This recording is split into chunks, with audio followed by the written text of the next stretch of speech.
Ottawa.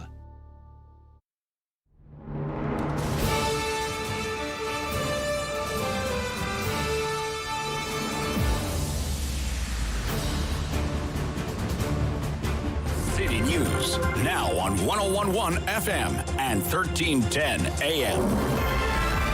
It's Friday, September 24th. Good morning. I'm Andrew Boyle. Right now in Ottawa and in Smiths Falls, 12 degrees, and here's what's making news in Ottawa and the Valley. After 2 trains on the LRT derailed in just the past 6 weeks, a meeting was called between the city and those who operate and maintain the fleet. City News reporter Chris Curry's with the details and word of some new schedule changes for the buses on R1. In a statement, Mayor Jim Watson says the frustration felt over the disruptions to rail service were laid out before executives from both Rideau Transit and Alstom.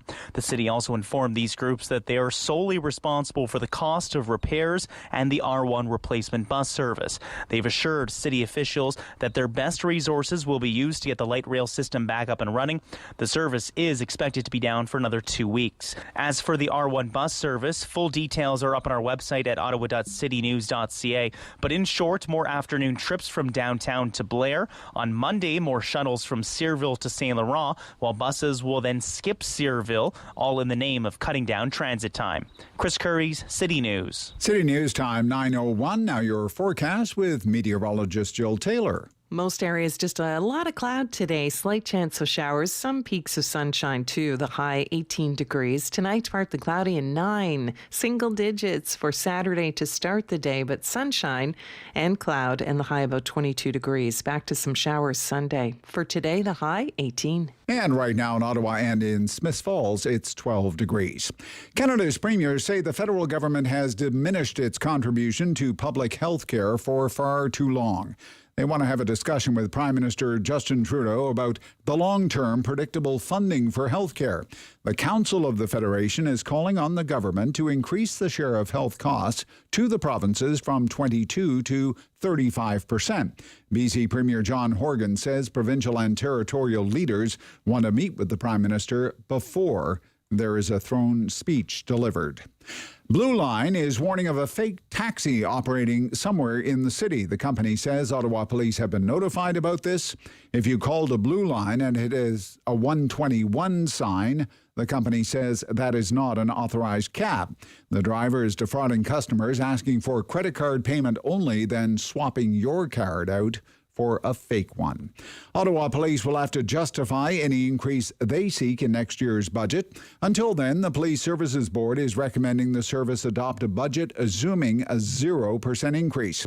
Any increase, like one for inflation or collective bargaining, must come with a detailed explanation how that would ensure adequate and effective policing in Ottawa. The Police Board will discuss the recommendations at its regular meeting. That is coming up on Monday afternoon.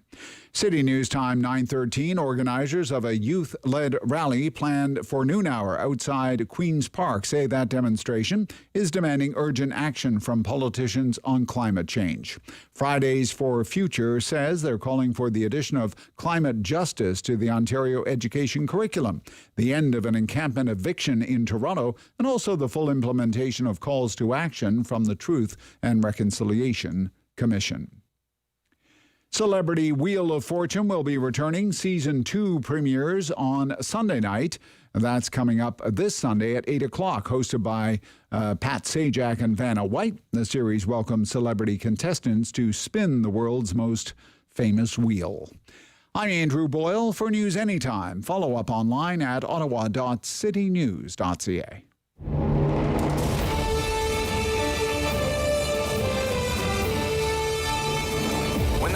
Say X, he's got the Y. It's the Rob Snow Show on Rogers TV and City News. 101.1 FM and 1310 AM. Friday. We made it. What a week. What a week of news. Good morning. Welcome to the Rob Snow Show. Thanks for making the choice to spend part of the day with us. I don't think you'll be disappointed. We have some great Friday fare on the way. Coming up in just a few minutes, it's the legendary Lowell Green, best-selling author, Hall of Fame broadcaster with a hot take on all the big news stories of the week. We have a pair of city councillors on our program this morning. There's so much to talk about. I mean, all of a sudden, the City Hall beat is heating right up. Councillors Deans and Brockington will be here. They've agreed to stay with us for half an hour. Light rail. I have to talk about light rail. Huge story all week. Story that's not going anywhere anytime soon. I believe the technical term for light rail in Ottawa is schmozzle. I believe it's a schmozzle. That's the technical term. But worry not, Ottawa Mayor Jim Watson spoke with RTG for an hour yesterday. Okay, I'm sure that's all it takes. An hour-long tongue lashing from the mayor. And that will stop light rail trains from coming off the tracks even as they cross a rail bridge over one of the busiest roadways in town, Riverside Drive. And RTG says, we're sending people. Can you believe this? Don't worry, we'll send some people. Get your train up and running again. Yeah. I feel the need to remind you, as someone who has followed this now for I don't know how many years. I'm on my third light rail mayor, for crying out loud.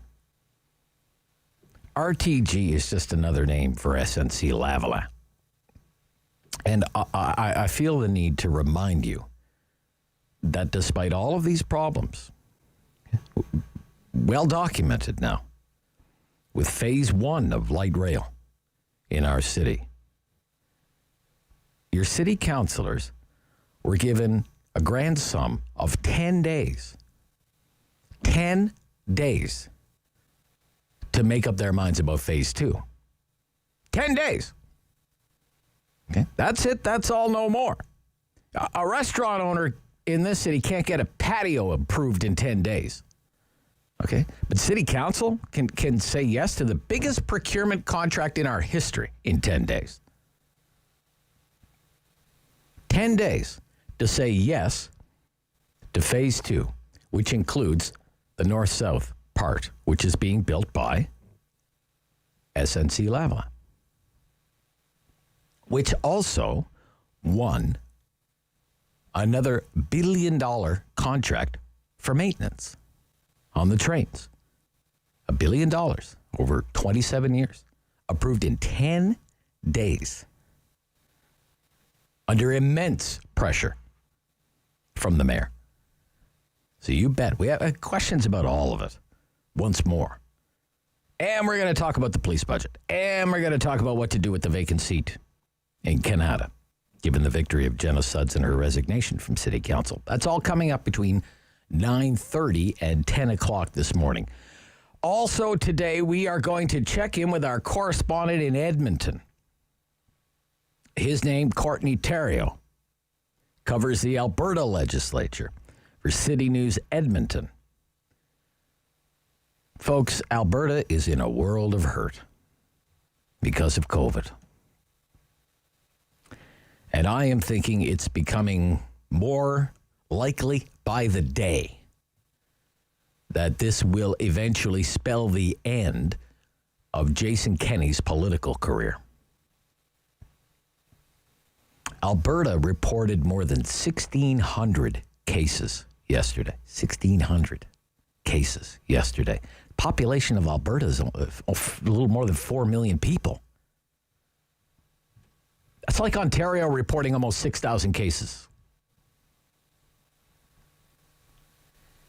Dave has some tape here that he's going to play for us. One of the top health officials, Dr. Yu, said yesterday the only reason there's any capacity in ICU in Alberta anymore is because people are dying. Roll tape.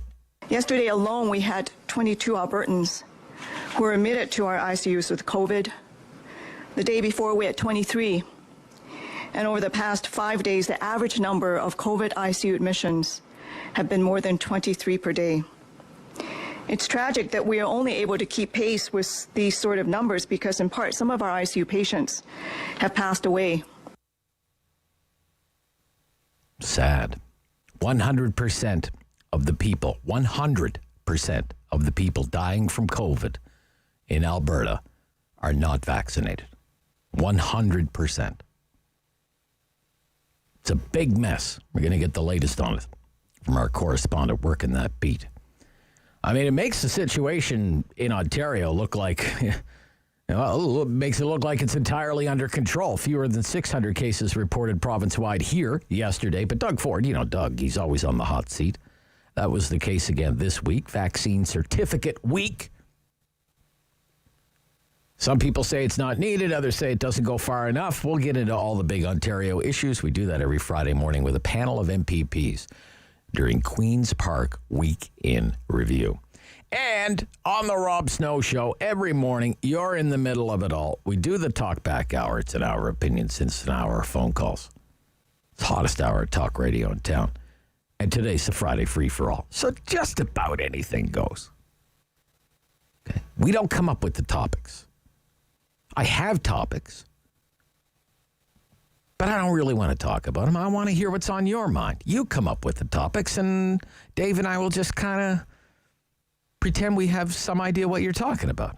And we'll just kind of roll with it, We'll roll with it. We usually like to stick to things that are in the news, but look, it's no hard and fast rule, okay?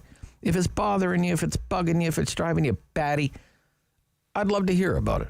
That is the spirit of the Friday free-for-all. The overhang.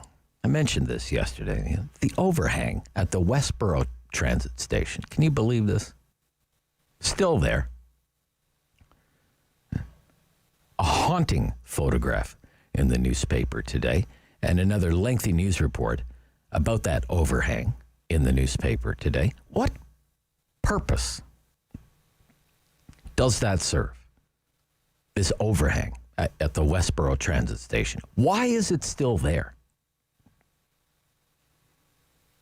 Can't someone at the city, can't someone at OC Transpo take that thing down? Like today? Or this weekend? Hottest topic all week here on the Rob Snow Show was the political future of the leader of the Conservative Party, Erin O'Toole. We can get right back into that if you want. It is the obsession once more for the press gallery. We could talk about SNC-Lavalin if you want, the Liberals' favorite company. Jobs, jobs, jobs, Trudeau said. Remember, it's all about the jobs. I'm standing up for jobs. And SNC-Lavalin jobs, they're the most important jobs of all in Liberal Canada. SNC-Lavalin charged again with corruption 3 days after Election Day. Charged by the RCMP with corruption. 3 days after the election is over. That's a stroke of luck. Lucky timing if you're a Liberal. Maybe you have something to say about that or anything else, because that's how we roll on a Friday morning on the Rob Snow Show on City News.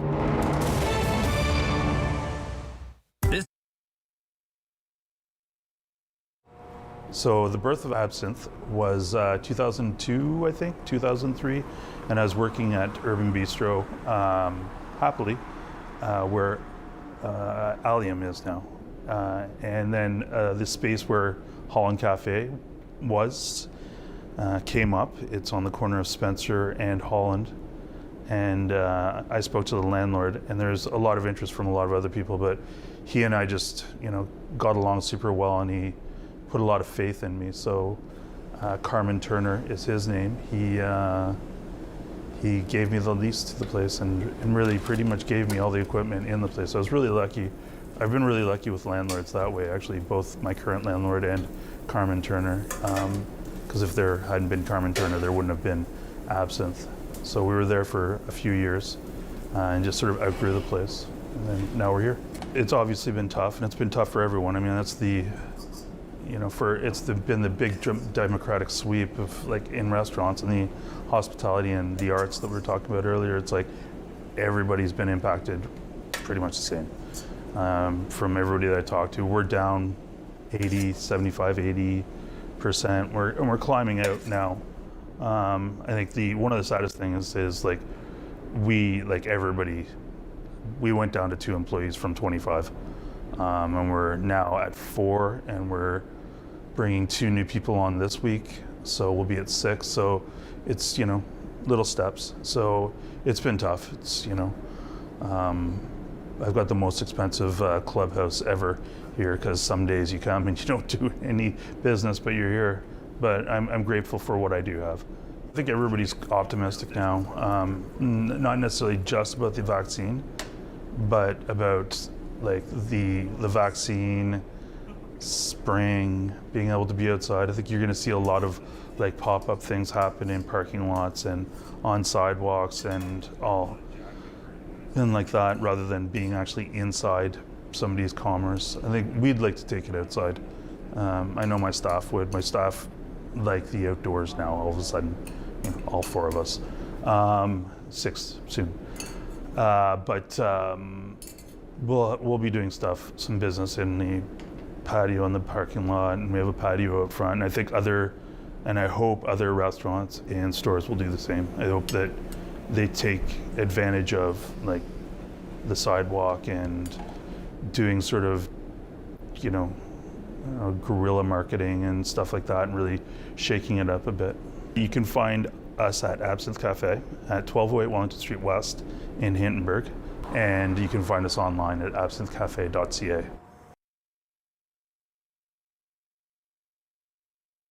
1-800-GOT-JOHN.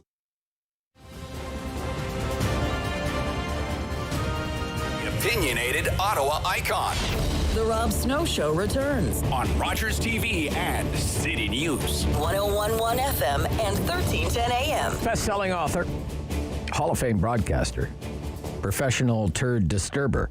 Good morning, Lowell Green. Good morning, Rob.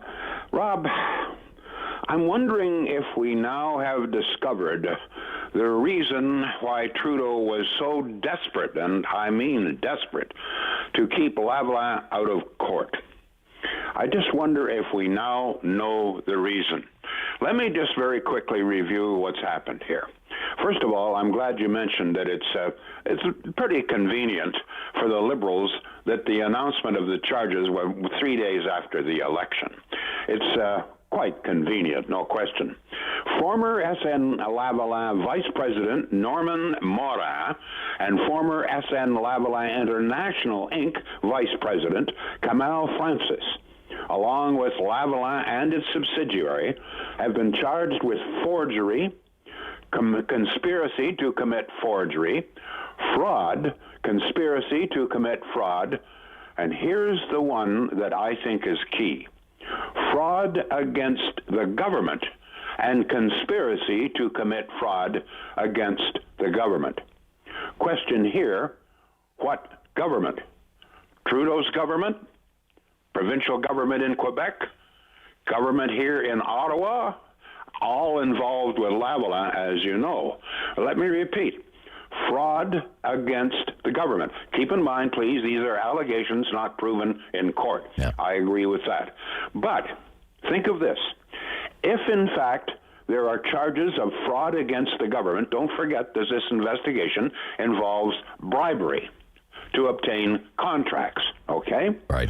So if there is fraud against the government, that means, as far as I can understand, that somebody in a government accepted the bribe. Conspiracy to commit fraud against the government means that attempts were made, whether they were successful or not. But I repeat, the charge is fraud against the government. If there is fraud, if there is fraudulent behavior on behalf of someone at Lavalin, that means that, in fact, a successful attempt was made to bribe somebody in government. So is this the federal government? Is this why Trudeau was so desperate? I mean, you all recall how desperate he was to keep Lavalin out of court. Oh, jobs. They rewrote the criminal law in this country to accommodate. This is the reason that Jody Wilson-Raybould refused to bow to the pressure from Trudeau and some of his gang in his office to interfere. Because don't forget, what Trudeau wanted was a sort of a sweetheart deal for Lavalin, which would have kept Lavalin out of court. That's what he wanted. Jody Wilson-Raybould refused to go along with that. So as a consequence, the RCMP continued its investigation of bribes and has now laid charge fraud against the government. Yeah. So my question, and it's just a question, please remember. Sure. Yeah. Okay. Did somebody in Trudeau's government accept bribes? Which government are we talking about? Well, the Globe and Mail report on this morning, and remember the lab scam was broken by the Globe and Mail. Yep.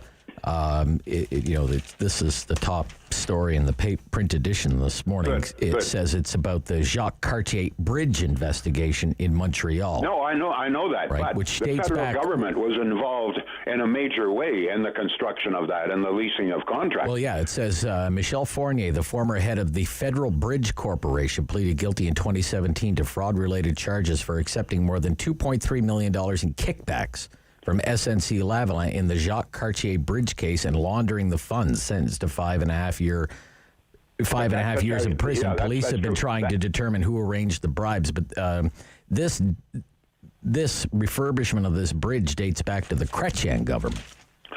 Well, I don't know. All I know is that these are new charges. You're quite right. I mean, and the Globe is absolutely right. I mean, that's historical fact that other charges were laid. There were also charges of bribery involving the Libyan government. That's right, the Gaddafis, yeah. But very, very interestingly, the charge doesn't specify the government. It says fraud against the government. I'm just asking the question. Does that mean that there is someone in the Trudeau government? There was some reason that Trudeau went to the lengths he did to keep Lavalin out of court. Right, and both, I would remind you, Jody Wilson-Raybould and Jane Philpott both have been on the record saying we don't know the whole story. You haven't heard the whole story. Precisely. I'm just wondering if Jody knew that there was something going on. She couldn't put her finger on it, but why she was so insistent that the court case continue. But, you and I talked about this more than once during the Lavalin scandal, and that is, why is Trudeau so adamant why is he doing everything? I mean, to be honest with you... Well, you're right, Lowell. I mean, think about the lengths he went to, okay? He risked his own government. Well, yeah, Gerald Butts left, right? He said goodbye to his closest advisors. Council head, the clerk of the Privy Council took early retirement or whatever. He was willing to kick out one of the most high-profile cabinet ministers, someone who they lured. That's right. A star candidate. Couldn't say enough nice things about her. Kicked her out and then kicked Jane Philpott out because she supported her friend. And then lied through his teeth. In fact, he lied to the Globe and Mail, claimed that none of this was true. And we now know that it was. Yeah. So you and I questioned this at the time. Why is he so desperate to keep Lavalin out of court? Could it be because if there's a court case that some of this revelation that will come out, surely in testimony, will somehow involve some member of his cabinet, of his government? I don't know. We don't know. But when you put two, I'm an old hand at this, and so are you. Follow the money and put two and two together. Yeah. He's desperate not to have Lavalin in court. So desperate, we've covered that, and now we see that one of the charges is fraud against the government. Is this why he was so desperate? I mean, there's something going on here, and I hope and pray that the whole story will come out in a court case. The thing that I fear is that Trudeau and his greasy hand will somehow or other be able to dance around this one as he has danced around virtually everything else. But this could be this could be the real revelation. Why did he was so desperate to keep Lavalin out of court?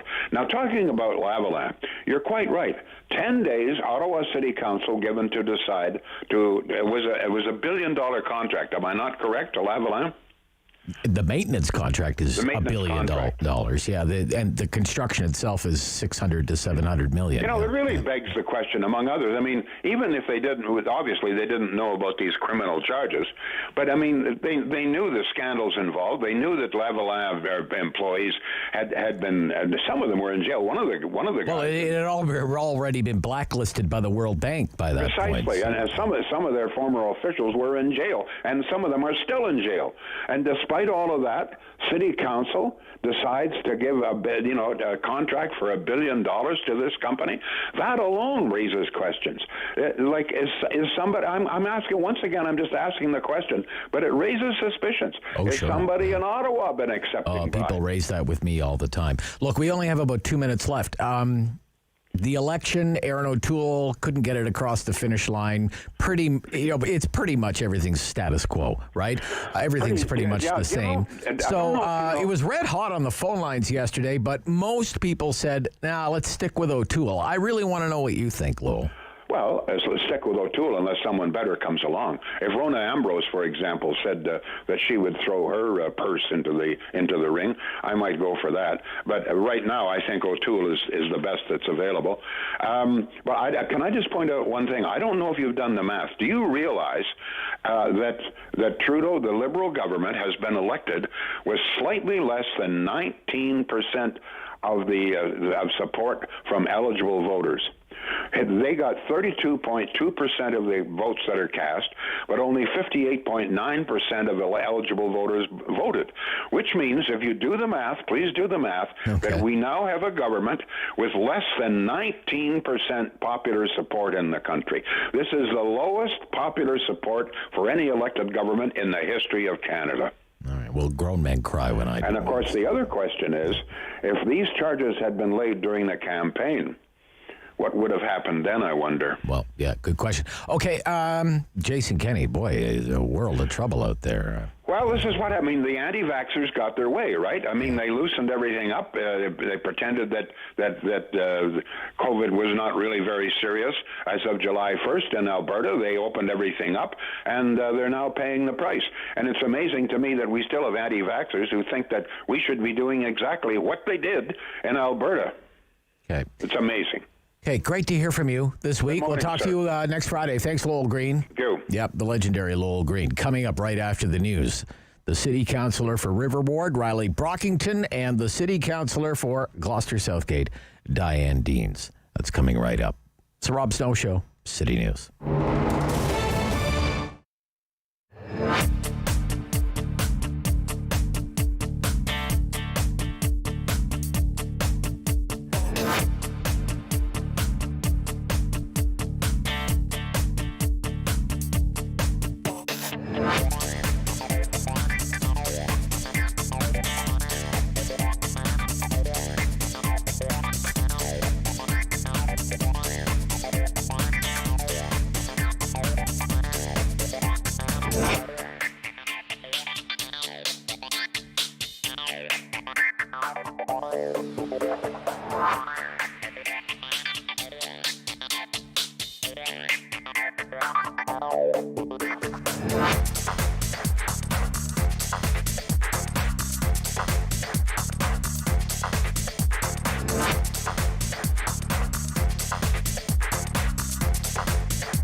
in Ottawa and the Valley.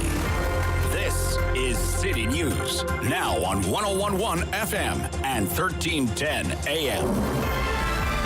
It's Friday, September 24th. Good morning. I'm Andrew Boyle. Right now in Ottawa, 14 degrees, in Smiths Falls, 13. And here's what's making news this hour. The Climate Action Rally is a global movement to demand government action on climate change. Now, this group is planning rallies around the world today, including Confederation Park across from City Hall at noon. There is also one at Queen's Park in Toronto. Among other things, the group wants to see an end to all fossil fuel subsidies. A high-level meeting between the city and those who operate and maintain the LRT fleet was held.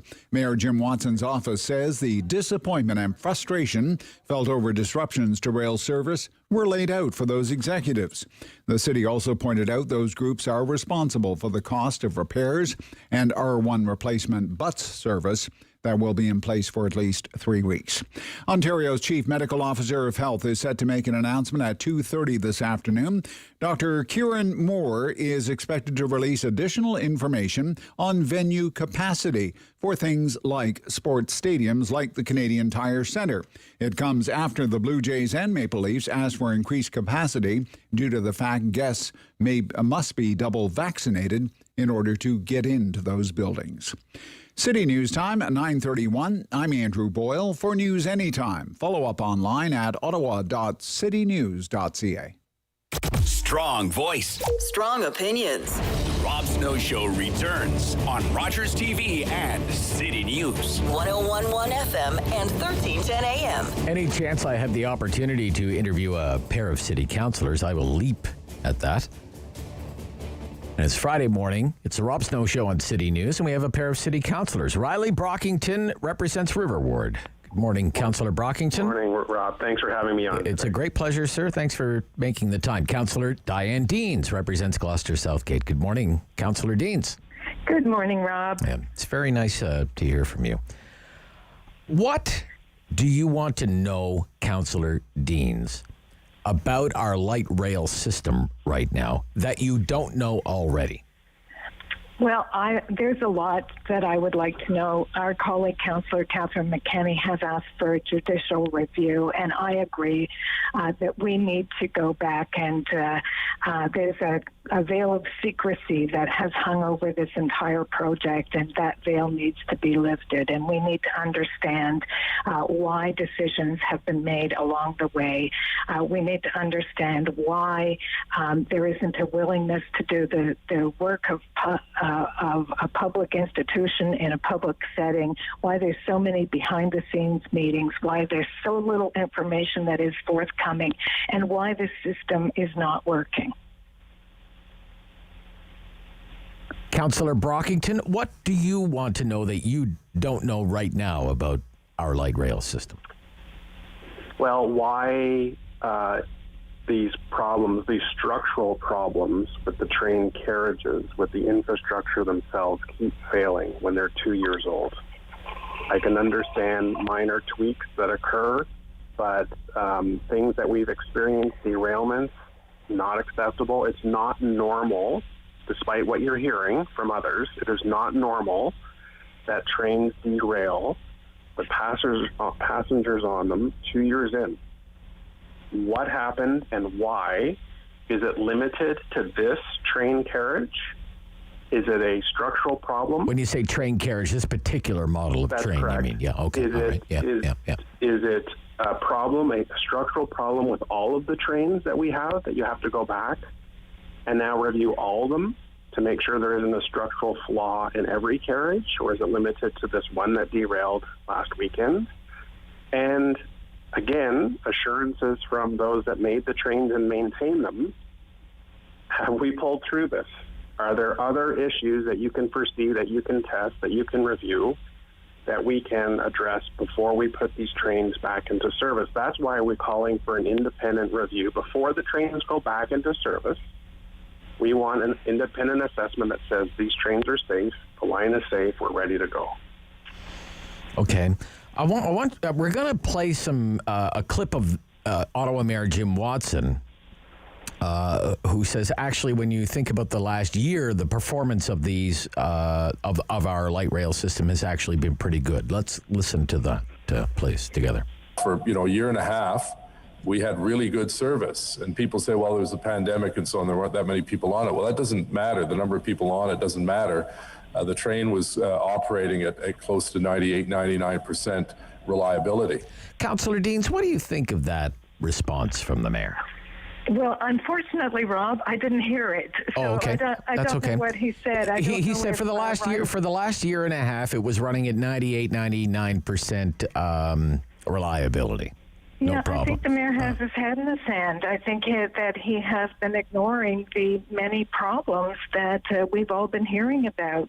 The pandemic may have been a bit of a silver lining for him in that regard, in that ridership has been running at about 25%, so it hasn't been as acute in the public eye as it otherwise would have been. But let's not forget that we've had problems with the catenary wires, we've had cracked wheels, flat wheels, broken axles, jammed doors, dislodged sanders, computer malfunctions, switch problems running the trains in the snow, problems in the heat, and let's not forget multiple derailments if you include the ones in the yard. So this has not been, 98% great. I mean, it has been troubled throughout the entire time since the day that we accepted that system. Okay.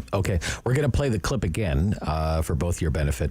Let's try that again. Go ahead, Dave. For a year and a half, we had really good service, and people say, well, there was a pandemic and so on, there weren't that many people on it. Well, that doesn't matter. The number of people on it doesn't matter. The train was operating at close to 98, 99% reliability. Okay. Did you hear that? Everybody? I heard that. You heard that? Did you hear that, Councillor Brockington? I did. Yes. Yeah. Okay. What's your response to that, then, Well, Councillor listen, we will put our system to a test. In February of 2020, before COVID hit, we were moving 185,000 people a day on the LRT system. When we can achieve those numbers again flawlessly, without the system crashing, without the bus network being drowned because we just don't have the capacity, then we can say mission accomplished. But we're not there yet because the system hasn't been put to the test the way it's been built. It's been built to shuttle large volumes of people. So Diane's right. The pandemic saved people's jobs. The pandemic saved and gave OC Transpo more time to address the system. But really, when you're running it at 20%, 25% capacity, which is what we've been doing since COVID hit, the system really hasn't been put to a test. So that's what residents need to see. I'm just curious, Councillor Brockington, just looking at the map of where this derailment took place. Is that your ward? No. The Confederation line does not go through River Ward. Doesn't go through River Ward at all. Okay. I have the Trillium line, yeah. All right. I'm just wondering, when you read that it had crossed a rail bridge over Riverside Drive and it had been derailed at that time, what was your gut reaction to that news? Councillor Deans? Well, I was horrified by that, personally. Well, I was horrified by it as well, and I think we maybe got off a little lucky, because if that train had been traveling at a higher speed going over a bridge, I mean, there was already considerable damage. I think that it could have been catastrophic, and I think this has to be a warning to us that we need to do a lot better in terms of ensuring the safety of this system.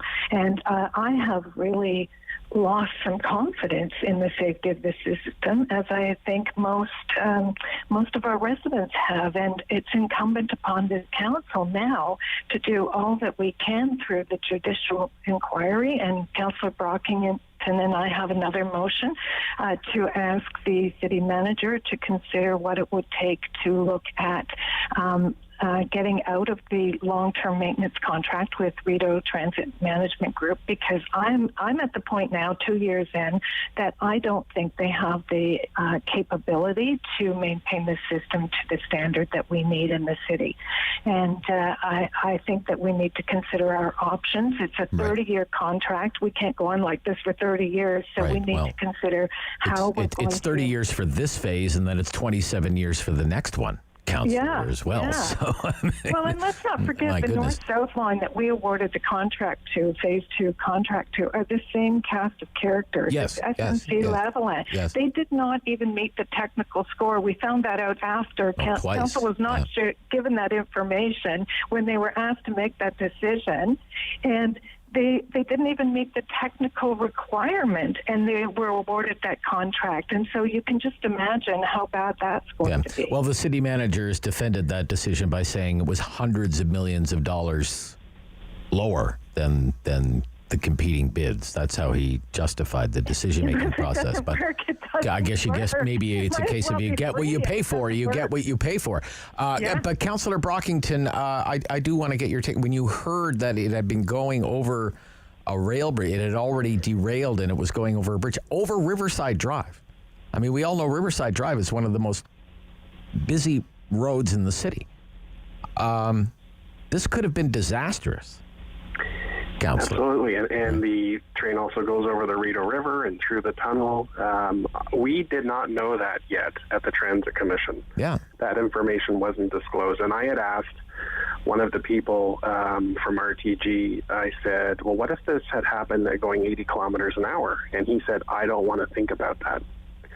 So we were already thinking about, the trains were going slow. That's why there wasn't even more extensive damage. But the questions that I have, Rob, are, why did an alarm go off for the conductor? Why was the conductor not alerted as he or she was driving the train that you have a derailment? The train came into a station, arrived in a station, Tremblay, and left derailed. Yes. And continued. How is that even possible? One assumes passengers may have gotten off, some passengers got on. Who knows, right? Yes, it's so strange. It's so strange that can even happen. You've seen pictures at Tremblay where there's gravel all over the platform. If we have an ambassador there or the person that blows the whistle, did they observe this? Did they alert it to the conductor? Was there any communication? So there's a lot of questions. Yes, we're grateful the train was traveling slow and there were no injuries. Yeah. But there's a lot more questions about why was the conductor not notified that there was this significant defect with the train? Okay. As part of your inquiry, your line of questioning, Councillor Deans, do you also want to know, I just want some clarification, what it would take or how feasible it would be to bring it in-house? OC Transpo buses are maintained by employees of OC Transpo, for example, not an outside company. And the Toronto Transit System, TTC in Toronto, maintains their train system in-house. STM in Montreal does in-house maintenance. And I think the benefit of that is that you build capacity. We probably don't have the capacity today. It would be something that we would have to build. But we would do that with rail experts, and we would, have them living here. We would have a 24/7 capability, 365 days a year with people that are invested in our community. And I don't think we have that today. This isn't working for us. I've sort of lost faith in how this is going so far. So I do think that we need to consider alternatives. And one of them surely should be that we would maintain the system in-house and develop an in-house capability to do that. Do you agree with that, Councillor Brockington? I do. I'll just clarify further for your listeners that what Diane and I are asking is for our staff to do a cost-benefit analysis. The motion does not say we are going to switch automatically or we're going to terminate the contract. We have to be crystal clear of all the issues that exist if we want to go down that road. What are the financial risks? Do we have the capabilities to take this on? But I definitely believe it's time for council to review the facts and figures if we want to go down that road. So that's why I'm very supportive of Diane's motion. Okay, what is your reaction? I'm paraphrasing here, and it might not be accurate, but nevertheless, sue me.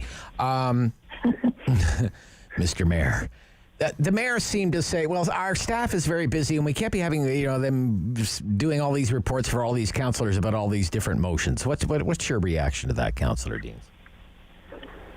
Are you asking me, Rob? Councillor Deans, yeah. Councillor Deans, yeah. Well, my reaction is that this is just dodging. They don't want to do the business of of the city in public. They seem to have an awful lot to hide. They're hiding the details from public view. 16 members of council on Wednesday asked for a conversation in public about what is happening here, and it was the mayor and the chair and vice chair of the Transit Commission, along with 4 other members of council that blocked that conversation. To me, we need to be talking about this in public. This is a multi-billion-dollar project, this largest infrastructure project in the city's history. It obviously has problems, even if the mayor denies them. I mean, we have never had the number of trains on the tracks that we purchased ever. We have not run the intervals between trains. Originally, it was promised to be 2 to 3 minutes. That was promised when we purchased the system. And all the way along, it's been problematic. We went 3.5 months this summer. Well, OC Transpo has clearly been a system in crisis without a transit meeting. We had to rally at City Hall to ask for a transit meeting to have a public discussion about what's happening. That should not be happening in a public corporation. Councillor Brock, you're on the Transit Commission, right, Councillor Brockington? I am. You both are you not? Are you? No, not me. You're not, Councillor Deans. Okay. Councillor, when is the next meeting of the Transit Commission, Councillor Brockington? It will be, I think, the 3rd week of October. The 3rd week of October? Like a month from now? Yes. Wow. We asked for, as I am to state, a meeting every 2 weeks to be on top of this. This is the greatest infrastructure failure in, I think, the city's history. And nope, you can't have that. And we went down this road last year in 2020. We did not have a regular transit meeting for 4 straight months between March and June.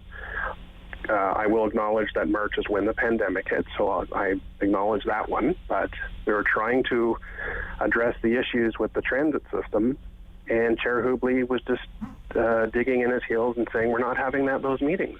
So there's also a chronic shortage of leadership on this committee, and that falls right in the lap of Councillor Hubley, who chairs the Transit Commission. Should he resign as Transit Chair? Oh, I definitely think that's long overdue, yes. And we had Councillor Menard this week at Transit Commission ask Councillor Hubley directly, which he refused. But, we're trying to get information. We're trying to have council have a discussion, not certain subsegments of council, and have people go off independently and try and solve this on their own. We have to come together as a council to discuss this matter, to get information, to chart a course with our senior management, and we're not going to be successful unless we come together as a council. Okay. Councillor Deans, do you think Councillor Hubley should be replaced as the chair of the Transit Commission? I do. I think Councillor Hubley, unfortunately, for whatever reason, is standing in the way of council performing their duty of oversight. And when you block meetings, public meetings, that's very problematic. And I don't quite understand why all of this is happening, but it just leads, I think, the public and me as an elected official to believe that they have things that they want to hide from public view. Okay. We'll stop here. And when we come back, we'll turn our attention. I want to ask you, Councillor Deans, about the police budget, if you don't mind. There's a meeting of the Police Services Board next week. I'd like you to offer up a little preview of what's on the agenda for the public. And I want to ask you about Canada North, what way you're leaning there on how to fill a vacancy in Canada North. Rob Snow Show on City News.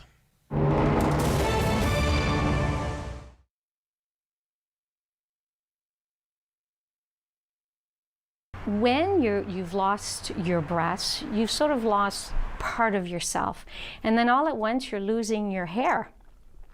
You don't know who you are anymore. You want to feel like yourself again. So I think that the store, a mastectomy store, is essential because you've lost your identity. And then all at once, you're looking for a wig, you need a headscarf, you need a camisole. There's nowhere to go. There's no one to talk to. This should be essential because there are more and more women that are getting breast cancer. I think it's 1 in 6.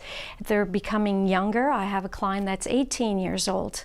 And where do they go? They need a place like this that the women that work there understand. They know what you're going through. It's changed quite a bit. Our hours are different. We're now open from 10 to 5. We're not as busy as we were. A lot of women are afraid to go out. They're afraid that maybe there are more people in the store. So that's why I try and let them know you are alone. There's absolutely nobody in the store except you and I. If there is a woman that she's very afraid, I will lock the door to make sure nobody else comes in. I'll put a sign back in 10-15 minutes just to give her that reassurance. Before we would have 4, 5, 6 people in the store. We didn't have to turn anybody away. Now we do. Some clients do leave and they're upset because they're in the store. They said, you know, we drove 20 minutes and now we're not allowed in the store. And I try to make them understand that there's somebody in here that's going through chemo or radiation. So that's sort of changed a lot, that we're not able to have more people in the store. If we're talking about products, there's the bras that are adapted for mastectomy. The bathing suits that are adapted to mastectomy. We have special camisoles as well, and post-surgery bras.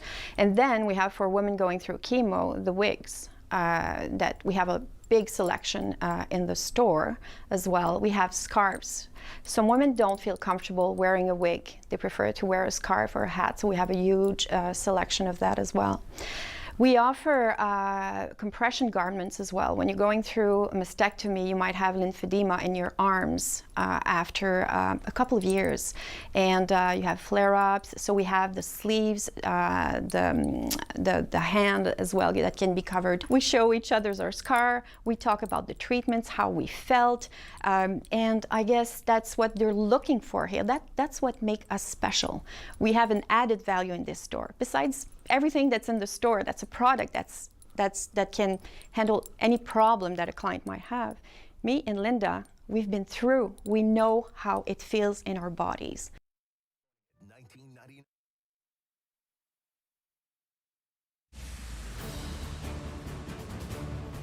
The world is changing. So keep up with Rob. The Rob Snow Show returns on Rogers TV and City News, 101.1 FM and 1310 AM. We're back with Councillors Deans and Brockington. Police Services Board meets next week. The budget for the police service is in focus. This is a news report in one of the papers today about the report from the police chief, Peter Slowly, on the budget. It says here, the report includes, let me see here. The report submitted by Police Chief Peter Slowly to the Ottawa Police Services Board says that following board confirmation, the police will draft a 2022 budget that is the same as the 2021 budget. In other words, a 0% increase. But it includes the notable caveat that the force can request more money as long as it provides a detailed explanation of why the additional funds are necessary. So is the police budget going to be frozen or not, Councillor Deans? Probably not. But if we just back up a little bit, City Council gave direction to all of the committees and boards and commissions to build their budget at 3%.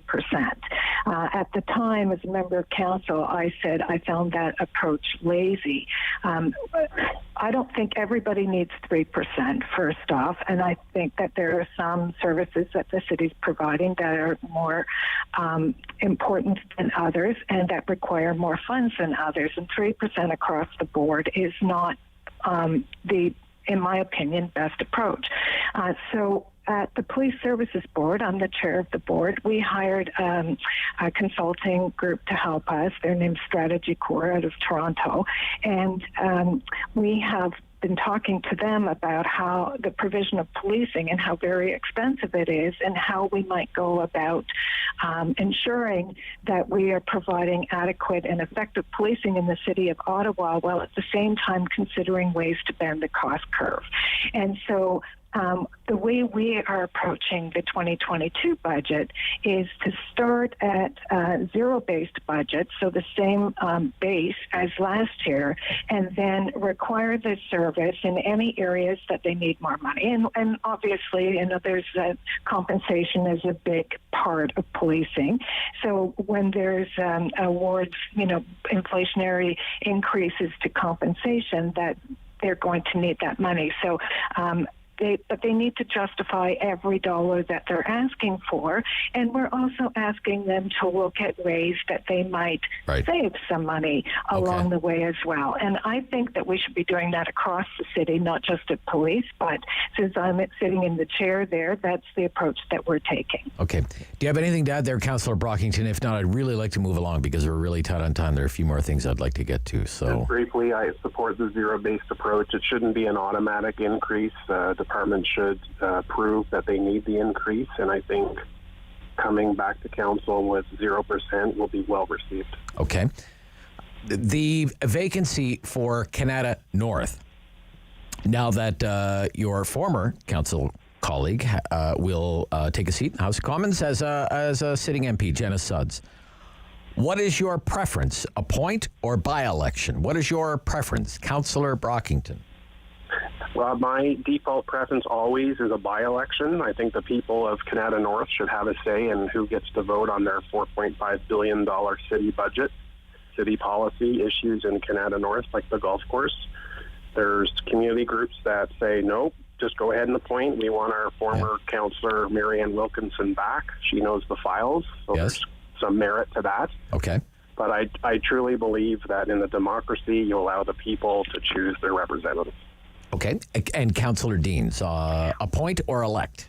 Well, for me, the general rule of thumb, I think, is the first 3 years of the mandate you elect, and the last year you appoint. And you do that because by the time we could hold a by-election, we'll probably have missed the budget cycle anyway, to Riley's point, and there will only be a few months left. And it's costly and time-consuming. So in this case, we have heard from numerous community associations and groups in Canada saying we have a former member of council who is much loved in Canada, former Reeve of Canada, former mayor, a long-time sitting member of council who could hit the ground running. I spoke with her yesterday. And we should appoint. Yeah. Should appoint. Okay. Well, this is going to be an interesting debate. When is that coming up for discussion? Anybody have any idea? Next council meeting. At the next council meeting. Yeah, okay. All right. Because Jenna has left. Yes. The seat is now vacant, and we have to decide whether we're going to have a by-election or appoint someone. All right. Excellent. Look, your time is most appreciated. Thank you so much. It was a pleasure. Thanks for having us on, Rob. Bye-bye. Thank you, Rob. Yep. Councillor Diane Deans represents Gloucester Southgate Ward. She is also chair of the Ottawa Police Services Board. And Riley Brockington is the city councillor for River Ward. The Talk Back Hour is after the news. It's the Friday free-for-all. What's on your mind? Let me know. 750-1310. This is City News.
CIWW 1310 AM in Ottawa. And CJET 1011 FM in Smiths Falls and the Valley. Number 1 for local news in Ottawa and the Valley. This is City News, now on 1011 FM and 1310 AM. It's Friday, September 24th. Good morning. I'm Andrew Boyle. Right now in Ottawa, 14 degrees, 13 in Smiths Falls. Here's what's making news in Ottawa and the Valley. Councillors are responding to the mayor's comments this week over the light rail project, specifically his statement. It's been running pretty well over the last 18 months up until this recent derailment. Diane Dean tells the Rob Snow Show there was 25% ridership over that period, and the problems over 2 years are just too great. We've had problems with the catenary wires. We've had cracked wheels, flat wheels, broken axles, jammed doors, dislodged sanders, computer malfunctions, switch problems running the trains in the snow, problems in the heat. And let's not forget multiple derailments if you include the ones in the yard. So this has not been, 98% great. Deans also says it's time to review the maintenance contract that was awarded for a 30-year period. Now, both Deans and Riley Brockington also say after calls for an emergency meeting of Transit Commission over the LRT and concerns there that was rejected by the head of the commission, Alan Hubley, should resign as chair. Mayor Jim Watson did hold a meeting last night with executives from Alstom, the train maker, as well as Rideau Transit Group. City News Time 10:02. Now your forecast with meteorologist Jill Taylor. Most areas just a lot of cloud today. Slight chance of showers. Some peaks of sunshine too. The high 18 degrees. Tonight partly cloudy and 9 single digits for Saturday to start the day, but sunshine and cloud and the high about 22 degrees. Back to some showers Sunday. For today, the high 18. And right now, 14 and 13 in Ottawa and Smiths Falls, respectively. A youth-led demonstration demanding urgent climate action from leaders at all levels of government expected at the Ontario Legislature. Today, Fridays for Future organizing the rally and march. That is for Queen's Park at 12:30. Now, there's also a rally in Ottawa at Confederation Park across from City Hall. That is slated for noon. Organizers say it's a chance for people to demand urgent action from politicians tackling issues related to climate change. City News Time 10:03. Ontario's Chief Medical Officer of Health set to make an announcement this afternoon. Dr. Kieran Moore expected to release additional information on venue capacity limits for places like the Canadian Tire Centre. Canada's premiers say publicly funded health care is their top priority as a fundamental part of Canadian society. After a post-election meeting yesterday by phone, they are all agreeing to press the Prime Minister to meet with them as soon as possible, discussing funding for health care. There has been a new development in the case of a murdered 23-year-old woman. Investigators issuing an arrest warrant in the United States for her fiancé. Reporter Mona Kosar Abdi says, though, the warrant is not for murder. New insight in the Gabby Petito case. Now that a federal arrest warrant has been issued for her fiancé, Brian Laundrie. An indictment filed in Wyoming claims Laundrie committed fraud by using a debit card and PIN number that did not belong to him and charging more than $1,000. The indictment not revealing who the card belonged to or what the card was used for, but it does reveal the charges were made between August 30th and September 1st, just days after Gabby is believed to have died. Laundrie is the subject of a massive search ongoing at a Florida nature preserve. And there are details or new developments in the Meng Wanzhou extradition case in the United States. More on that coming up at 11 o'clock. I'm Andrew Boyle. For News Anytime, follow up online at ottawa.citynews.ca. It's time to talk back on the Rob Snow Show. Have your say and call now. 613-750-1310. Hey, it's the Friday free-for-all. That's our favorite hour of the week around here. We don't come up with the topics. You come up with the topics.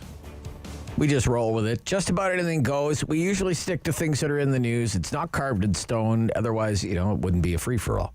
750-1310, 750-1310.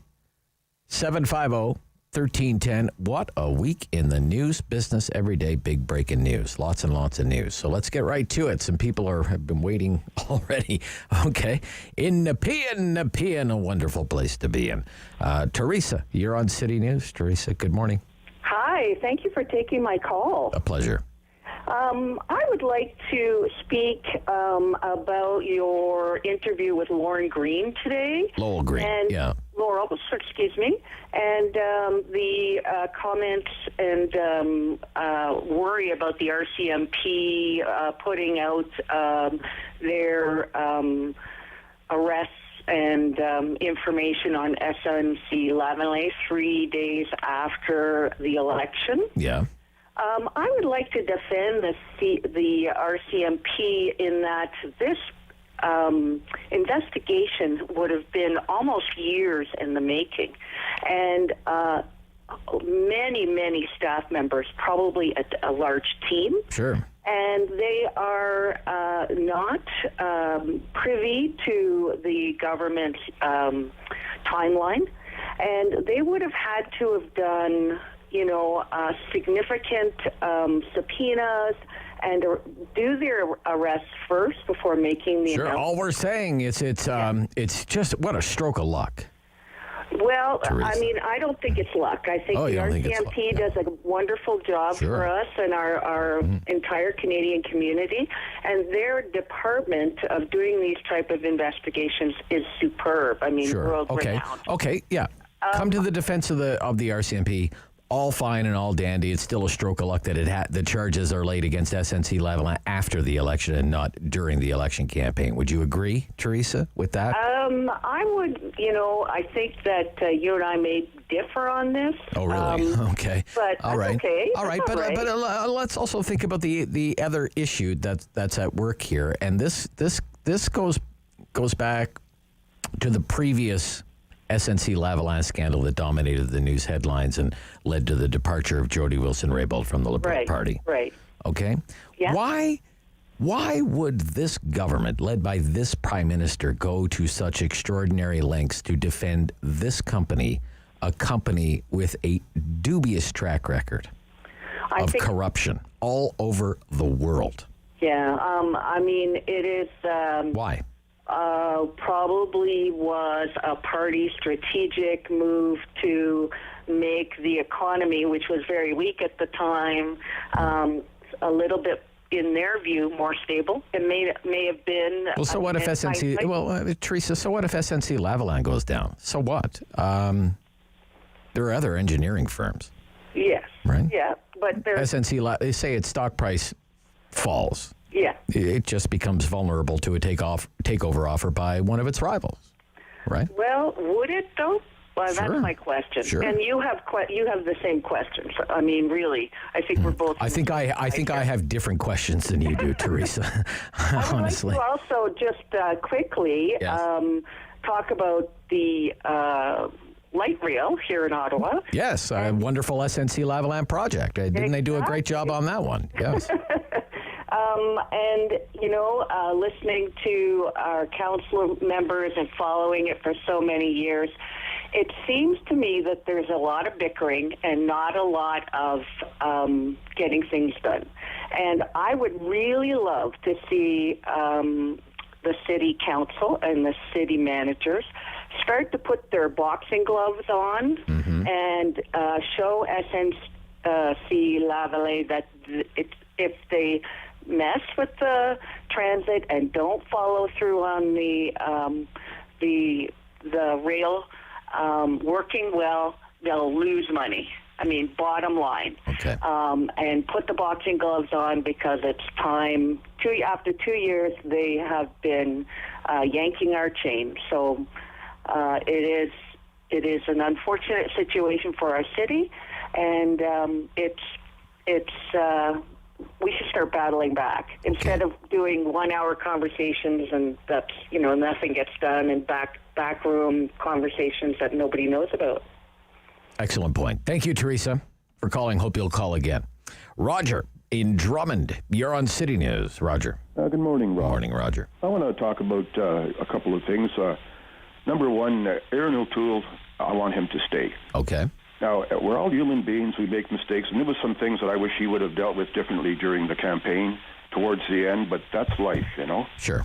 He's an honest man. He served his country well, and I think he's on the right path as far as growing this Conservative Party. And you do? Okay. Defeating Justin Trudeau, and probably the next election, whatever it's called, in 18 months, 2 years, they're going to get a majority government. And I was disappointed the morning after the election until I heard your first caller, Mark, talk about Justin Trudeau's going to have to wear a lot of things now in this new government, and he has no collateral as far as threatening another election, because I don't think Canadian people, they'd punish him pretty hard, you know.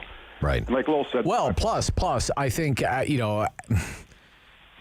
after staring into the abyss halfway through this election campaign, they're probably a little gun shy now. They're, I don't know if they're going to even be in any great hurry to trigger any kind of election, Roger, the Liberals. Right. The thing that I'm pretty happy about now with this new revelations about Lee Lavalin, now and then these other investigations that are ongoing, that those committees that were shut down, and when Parliament sits back, I think Justin Trudeau and the Liberal Party are going to be in for a real good ride. And you know, Rob, in all the years I followed politics, from the Chrétien era on, and then to the McGuinty-Wynne era here in Ontario, the Liberals are a pretty corrupt party. And it's about time that they sit in the penalty box for a long, long time and reinvent themselves, because we need honest, decent government, and we're not going to get it from the Trudeau gang. And as far as I'm concerned, everybody in that party that's stuck around and put up with this kind of thing, they're about as bad as Mr. Trudeau. All right. Okay. They're complicit, you're saying. Okay. They certainly are. All right. You should read Mike Harris. The former Ontario Premier Mike Harris has a column in the Sun paper today defending Aaron O'Toole. It's a pretty good read if you're a right of center kind of guy. Well, I think And I'm sure you remember Common Sense Revolution and I have a lot of respect for Mike Harris for a start. I want to say one more thing, Rob. Yeah. Aaron O'Toole, nobody knew who he was until the election actually started, because Justin Trudeau was on the podium at Rideau Hall until that was stopped, thank God. So now they're going to get the chance to know him, and then with this next session of Parliament, hopefully it's before Christmas, then there's going to be a lot of fireworks in Parliament, and I'm looking forward. I'm relishing this, because this is time that the Liberals get their day. All right. Okay. Thank you, Roger. Good to hear from you, sir. Thank you. It's the Friday free-for-all. We're heavy duty into some big news items that have been in the news this week. But anything goes, because it's the Friday free-for-all. We don't come up with the topics. You come up with the topics. That's 750-1310. Couple of lines available there. Barry, Ottawa, you're on City News. Good morning, Barry. Oh, sorry. That's my fault. Hold on, Barry. There we go. Good morning, Barry. Good morning, Rob. Yes, go ahead, sir. Yeah, I'd sort of like to talk about the state of our healthcare system and how the federal government and our false prophet Trudeau has failed to pay the provinces any extra money during COVID, and the fact that I was in the hospital for a period there quite recently for 2 weeks. Okay. And talking to the nurses, Rob, there's nurses quitting. There's nurses that are just totally fed up, especially here in Ontario. I don't know about the situation with nurses in other provinces, but I know the nurses here in Ontario. Well, I could just, it's in the news today. Premier Legault over on the Quebec side is going to give nurses bonuses to try and keep them in the position, on the job, $12,000 to $18,000 bonuses. So yeah, I heard that. It's about time, though. I think the federal government helped out the provinces, and with our false prophet Trudeau saying we're all in this together. Well, he's obviously not reflecting that quote by not giving the provinces any money. If you look at Alberta, with the overflow there, now that the fourth wave has hit them really hard, of doctors having to decide who's going to get into ICU and who can't, and possibly who's going to live and who's going to die. I mean, that's terrible. And it's, it's been said for years that, we got such a great healthcare system in this country, it's free and all this stuff.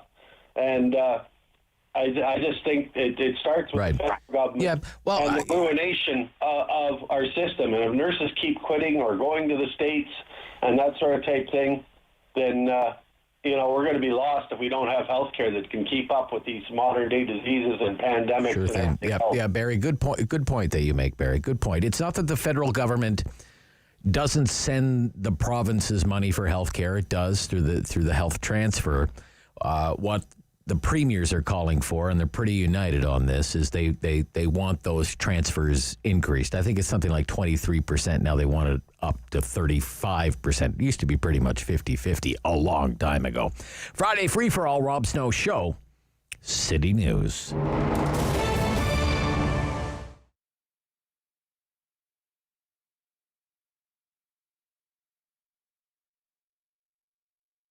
Part of the reason I got back into this is because I am creative, and I also wanted to kind of have a fun flair, 50s vibe. All of the boxes are kind of fun names, the colors are fun, the logo is fun, and it's not just the package that I want to bring joy to people's lives, it's also the feeling that they get when they receive it, to know that there's someone that thinks of them and they're missing them, and showing that they care when they can't be there. The smallest of the subscription boxes is the red box, the classical box. So you would get 5 to 7 items from the variety of categories. Those do change quarterly. However, with items that are more popular, we'll bring them back as people ask for them, or you could get them as an add-on option. And then those items will be included in the Jazzy box, the same items from the first, although they'll be in a larger size, more quantity, as well as a couple extra items. And then in the largest box, the Doo-Wop Deluxe, which is our most popular, that is a comprehensive offering of all of the other 2 boxes, plus additional. So for example, if you were to get a certain item in the smallest of the boxes, that item would still be offered in the large, but in a bigger size. So you're getting everything bigger, plus an extra few items. The first thing is I look for Canadian suppliers and manufacturers. That is something I'm very proud of. I make sure that the products are safe, that they fit into the packages that we offer, obviously. They have to be the proper size and weight.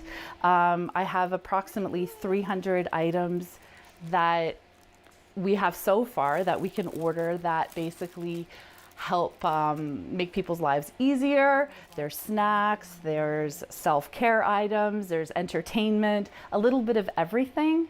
And basically I try it and test it, and if it's duly approved, then I include it in our packages. So some of the categories that we have is we offer treats, which is of course everyone likes treats, no matter how old you are. So we have things like nuts, chocolates, different types of snacks, maybe a handmade piece of jewelry. We also include pieces of jewelry as well, occasionally. We also have our Pamper Items. So your Pamper Items would include things like your bath soaks, your specialty lotions, things like that. 2 other categories we offer are leisure.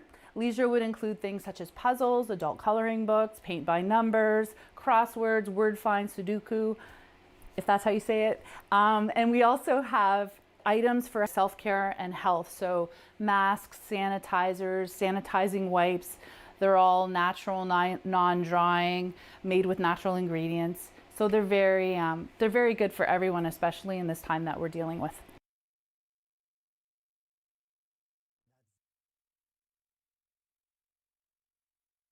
Hello. On the Rob Snow Show. The phone lines are open at 613-750-1310. Now, the Rob Snow Show continues. On the Friday free-for-all, I mean, the election was one of the big stories of the week. I mean, biggest story of the week. Even though it was a result that pretty much maintained the status quo, right? It's still getting a lot of ink. People digesting what it all means, especially for the party leaders. Annamie Paul, I feel so sorry for her. She's probably done in by her party, and shamefully so. Jagmeet Singh is the mystery to me. TikTok superstar, yeah, I get it. But really, can you really say the NDP had a great election? I don't think so. And yet, along with Blanchette of the Bloc, Singh seems to be safely in command of his party. Look, I like Jagmeet Singh. I've been interviewing him going back to his days as deputy leader of the NDP in the Ontario legislature. I always enjoy our conversations when he makes time to come on our show. But seriously, in this election, and really for the second time in a row, he just didn't deliver. I mean, you think about this, ladies. How is it that the New Democrats could be shut out in Toronto? Like left-wing downtown Toronto, the NDP with a fully financed campaign, not handicapped by the massive debt that they had last time. How is it that that party doesn't win in Toronto? Doesn't win a single seat. They don't even win Jack Layton's old seat. That seems like a remarkable failure to capitalize on a couple of things. The end of the love affair with Trudeau and the collapse of the Greens. Those events all unfolding on the progressive side of the ballot. The NDP can't take advantage of it. Rex Murphy, in his column in the Post today, says the last time anybody saw Jagmeet Singh, he was fully clothed in a shower, which is apparently like a TikTok meme or something. That's a TikTok meme. The NDP should be winning seats all over the place, but especially in the urban core of the big city. Okay, it's not happening with this leader. There's no reason why they shouldn't be winning lots of seats in Vancouver and in Montreal and in Halifax. They used to win seats in Halifax. They don't win seats in Halifax anymore. 10 years ago with Layton, they won 50 seats in Quebec. Now it has one. And not a single seat in the entire city of Toronto. Nothing in this city either. But it sounds like he's not going anywhere. It's just one of the curious things that remains from the election. David, Ottawa, good morning. You're on City News. Good morning, Rob. Thank you again. I'm just going to quickly say here to all the things about SNC. What else can you say? Yes. Second thing, very quickly, the garbage situation in Ottawa. They didn't even put anything about incineration on the questionnaire on the poll that they put out. Oh, really? And, you know, that should have been there. This is the city survey? The city is surveying? Yeah. I was told that they may not call it incineration. Maybe it's called waste to energy. But I was told by city people that it would be included as an option, that if people wanted it, they could select it as an option. Yeah, I didn't hear it based on radio reports. But the big one I want to get on this morning is the vaccination. COVID parties in Alberta, excuse me. Mm-hmm.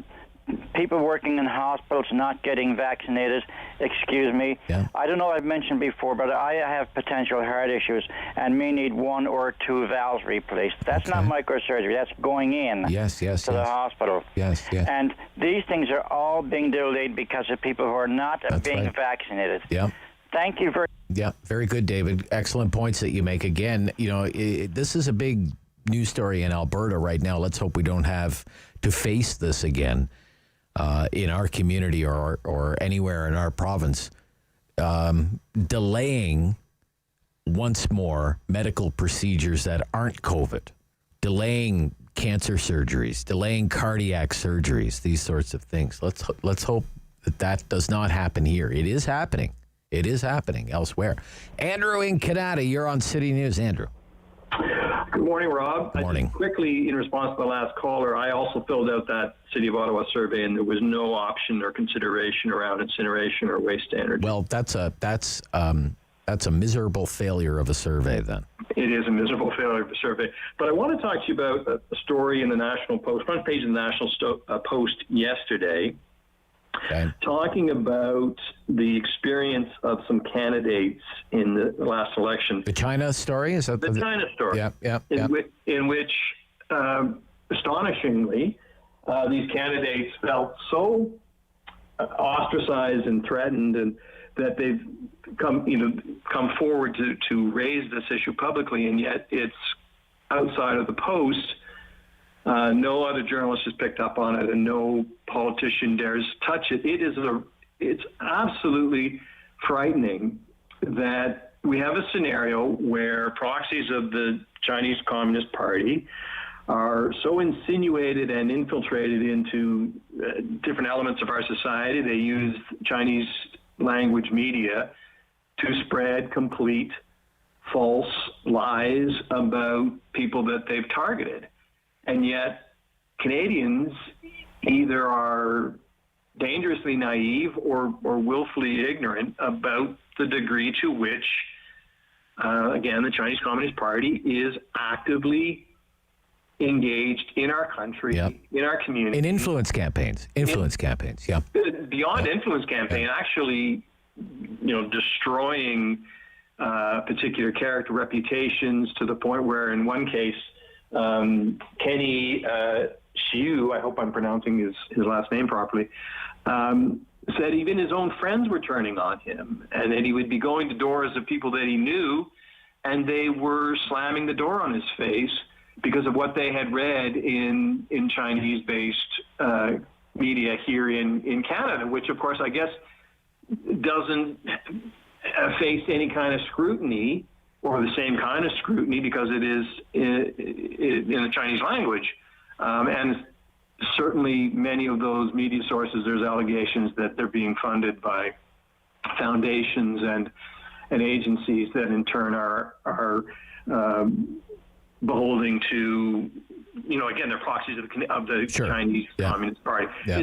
It's a remarkable development. In the United States, when allegations around Russian interference in the first Trump election were raised, it was a huge national story. Oh, huge national story, multiple investigations, hearings in the Congress, everything else, right? Yeah. And we are oblivious. We're I don't know why. That's a great point, sir. To accept what's happening. Yeah, excellent point, Andrew. Thank you so much, sir, for raising that today and reminding us of that report yesterday in the Post. Chris, Blackburn Hamlet, you're on City News. Good morning. Hi, Rob. Hi, Chris. Hi. Regarding vaccine passports, I'm not a big fan of this system. Okay. But look at the NHL and the CFL, for example. Okay, if you're going to go to full vaccination for entry, then why can't they have full capacity at the rinks? Well, we're going to hear something about capacity this afternoon from the Ontario Medical Officer of Health. Yeah, I heard about that. Yeah. I mean, that should already be done because it's like, well, if everyone in the stadium is vaccinated, then everybody is safe, aren't they? So what's the problem? You have the Blue Jays playing in like a 50,000-seat stadium, only 15,000 people. Like, why? Just fill the stadium. They're all vaccinated.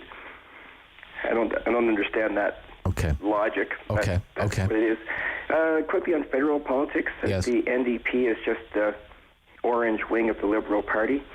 I agree with your comments on Jagmeet Singh, but it doesn't really matter because Trudeau can now depend on them to back him up on any legislation. Yeah, but isn't that incredible? You call Justin Trudeau a liar for 36 days, and now you're going to prop him up for a year and a half, right? Yeah, exactly. I mean, it's pretty ridiculous. Yeah. And the last point, very quickly, is though I see people on Facebook making comments about the PPC and saying they helped split the vote and let the Liberals come up the middle, but. The Conservative Party then has to address that. How do you get those people back in the fold if that's the case? Well, do you want them back? Well, you want their vote. Do you want them back? You want to win ridings. I don't know. I don't know. Do you want the Conservative Party? What kind of Conservative Party of Canada do you want? That's the big ideological question right now. Do you want a Conservative Party of Canada with a Mad Max wing? Well, you have to look at the issues that people are really looking at, like the issues of freedom and liberty and. Well, freedom and liberty are one thing, but anti-vaxxer, conspiracy stuff, anti-immigration, those kinds of things. No, it's not all that. That's a little bit too painting them with a too broad a brush. But all right, okay, yeah. All right, Chris, thank you. All right, we'll be right back. Halftime, Friday Free for All Talkback Hours, 750-1310 on the Rob Snow Show on City News.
Number one for local news in Ottawa and the Valley.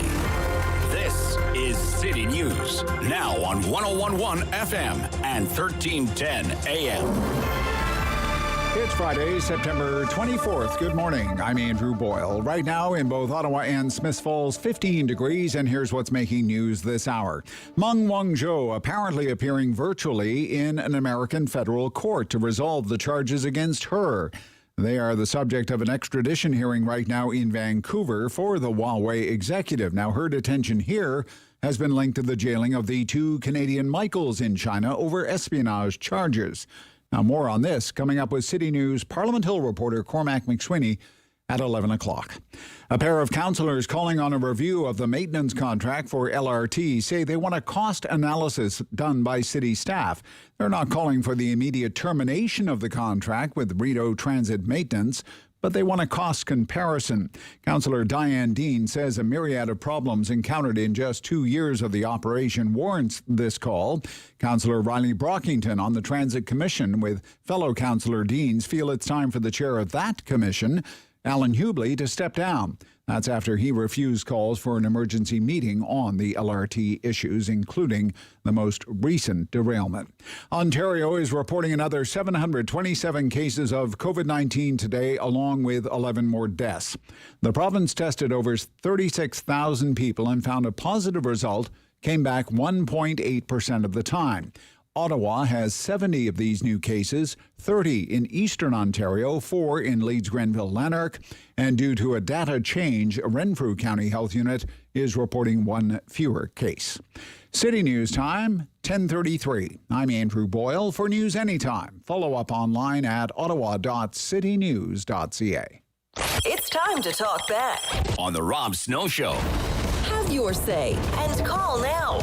613-750-1310. I just saw that on my Twitter feed, on the City News Ottawa Twitter feed, which is at City News Ottawa. Ontario, 727 new cases, COVID-19 today, 11 deaths linked to the virus, and 70 cases in Ottawa. 70 cases. Woo. Oh, my goodness. Oh, my goodness. Okay, Friday free-for-all talkback hour. Right back to the phones. I thank you for being patient through the news. Dudley. Morning, Hello. Dudley. You're on City News. Where are you calling from, sir? Where are you calling I'm calling from Newborough. Newborough. Now, where is Newborough? Right on the Rideau Lakes. On the Rideau Lakes. Okay. All right. Thank you for calling. I don't think you've called before. I haven't heard. I have actually a couple of times. Okay, I guess not. I'm probably not memorable. Okay. I have a pretty good memory, but Newborough. Okay, that's a new one on me. What's on your mind today, sir? Okay, quick. O'Toole should stay. O'Toole should stay. Okay. All right. And I'll tell you my reason why in one sentence. I'd love to hear it. The NDP defeats the Liberals in about 3 or 4 years because Trudeau can't call an election. And he's going to compete him because there's going to be cuts in government spending. O'Toole is a nice, safe bet.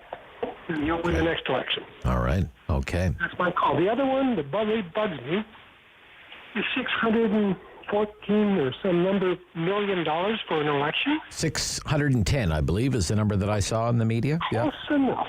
Close enough. What's a few million these $30 days? a voter. Yeah. Now, I can get a toaster from China delivered by Amazon for way less than that. There's something wrong with the system. I looked it up because I do. Yes. The UK, Australia, New Zealand, they have sort of comparable systems, are all about the same. Really? Okay. Which is stunning. Yes. So we have to go, and this is what I'm bringing up. Online voting has to come. This is just getting crazy. Online voting. Okay. Well, I would have concerns about security. Wouldn't you have concerns about security, though?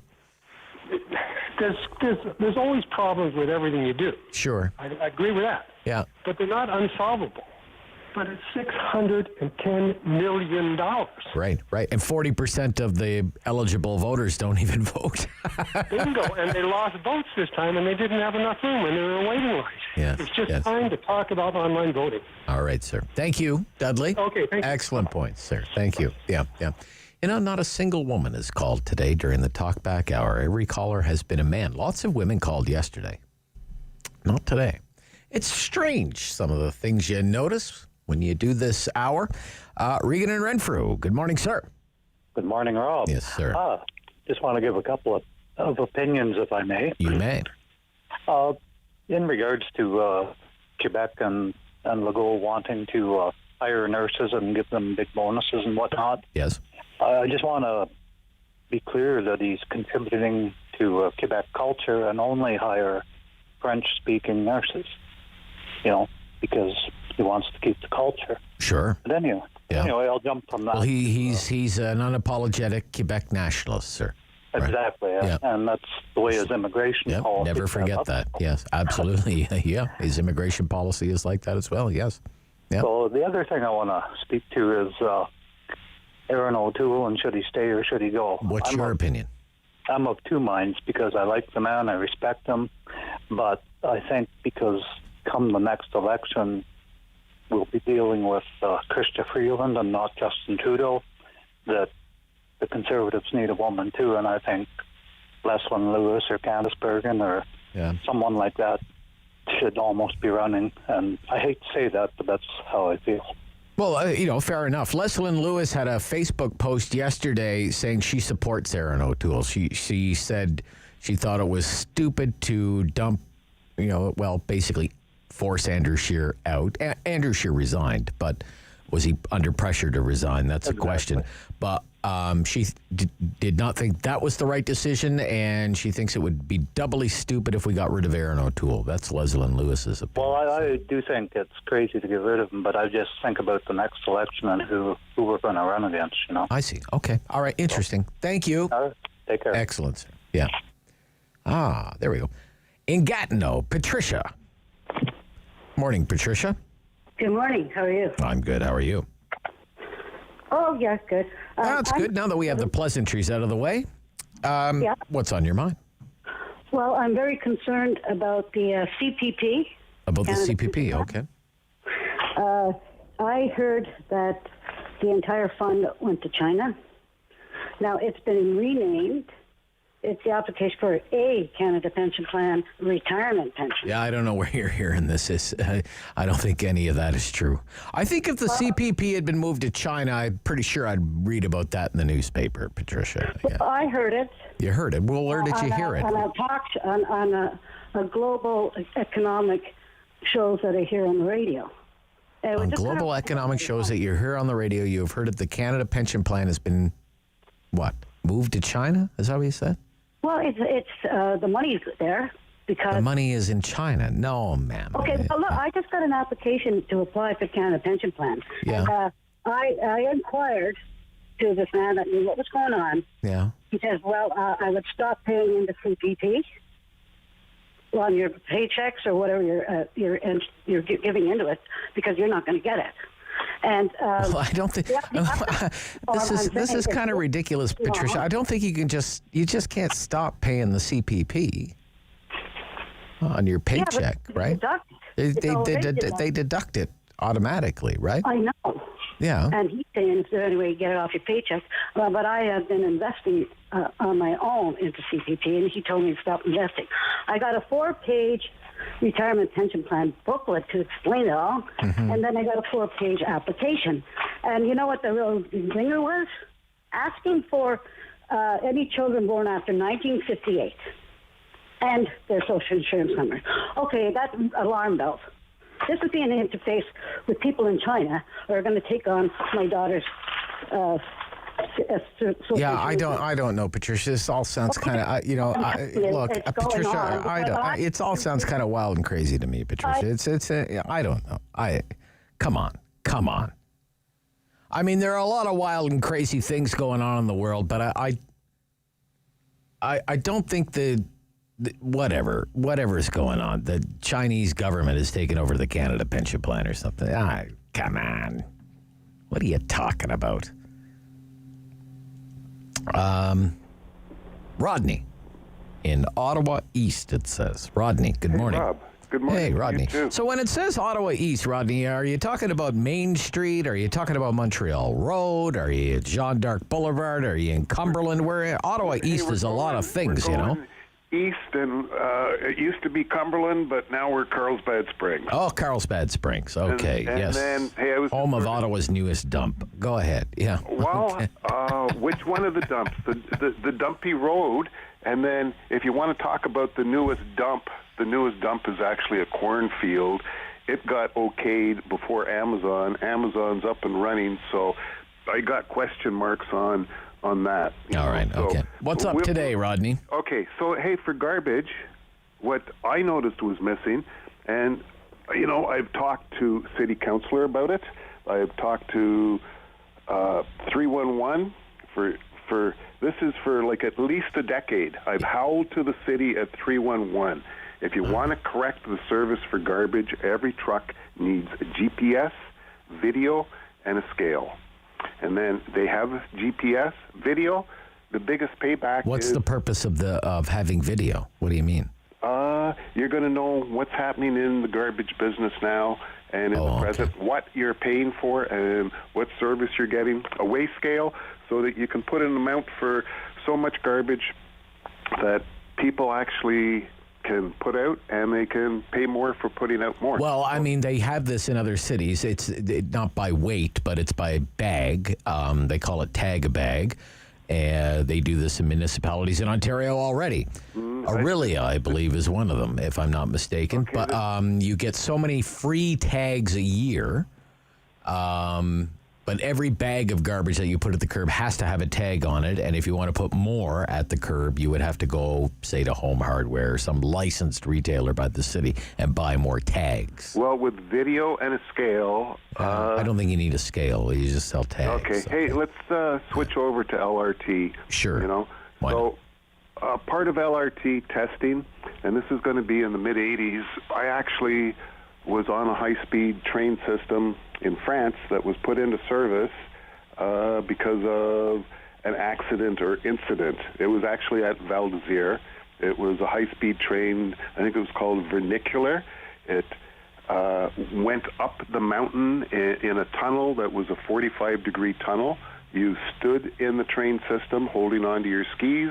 It had hydraulics that leveled out the train so that when you went up the mountain, you were standing there and like on a level right. Wow. So some days, and the reason why... I don't think we need anything that fancy. We just need a train that can stay on the track. Yeah, and the reason why it was put into service earlier was the week before a groomer took out a gondola during a World Cup race, and gondolas came crashing down, and including killing World Cup racers. That was in the mid-'80s.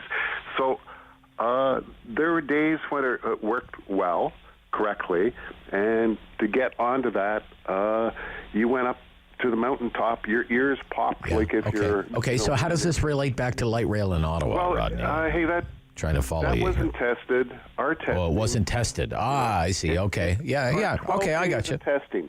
And then, we purchased something that hasn't been winter used, and what period of testing in the contract was written down, and what information was given to the lawyers by City Council in purchasing this train, what warranty do we have for at the point, that the train doesn't work correctly?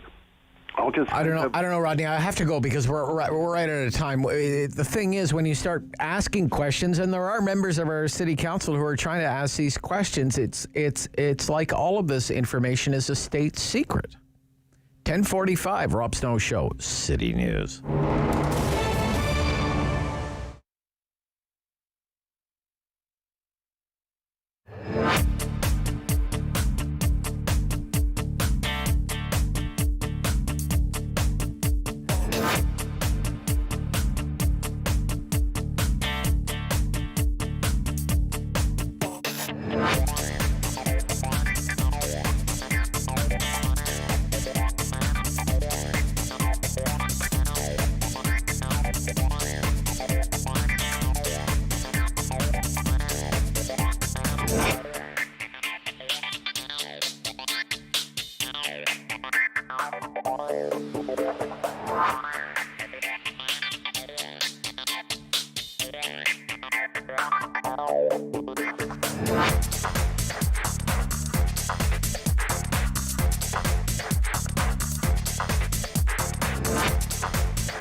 Snow Show continues. About 10 minutes left in the Friday free-for-all talkback hour. It's been an adventure today. Mark, Ottawa South, you're on City News. Mark. Thanks, Rob. Yeah. Well, what prompted my call was the earlier call expressing enthusiasm for online voting. I think it would be a mistake. Okay. There are some things in this life that are better done low-tech, even if they're slower and more expensive, and voting is one of them. The problem with online voting is, in addition to a system crash, what does that mean for the election? I mean, part of the election can be electronically disenfranchised, so they have to restage it again. The other thing is, in a poll, you go behind a screen by yourself, so you vote out of sight. You can't tell that's what happens in a home when there's online voting. You don't have a dominant family member that's watching the other person. No scrutineers, right? Yeah. Now, of course, there's some risk of that with mail-in voting, but at least you signed the thing. Right. One change that I've always wanted, but it's a pipe dream, it would never happen. And it would make the election take longer and cost more. That is, no counting of ballots in any part of the country until the last poll closes, which means that in Newfoundland, people would have to sit and wait for 5 hours for the last poll to close in Vancouver. Right. Yes. And the media would hate that. Oh, yes, we would. Yes, we would. But nevertheless, in terms of, since voting is the key democratic exercise, and whatever gets the greatest participation and makes it count, I mean, I do believe it would be upheld in a charter challenge. But that way, you see, I mean, the election's over in Quebec and Ontario, right? When the polls are still open in British Columbia. Yes. And so it would bring an end to that. But it would cost a lot more. You'd have to keep people in the polls literally doing nothing, guarding the ballot boxes right. for several hours. Yes. 5 hours, roughly. Well, I mean, if we're already spending $610 million, so we spend $620 or $630. And then yes, the suspense would bother people. Yeah.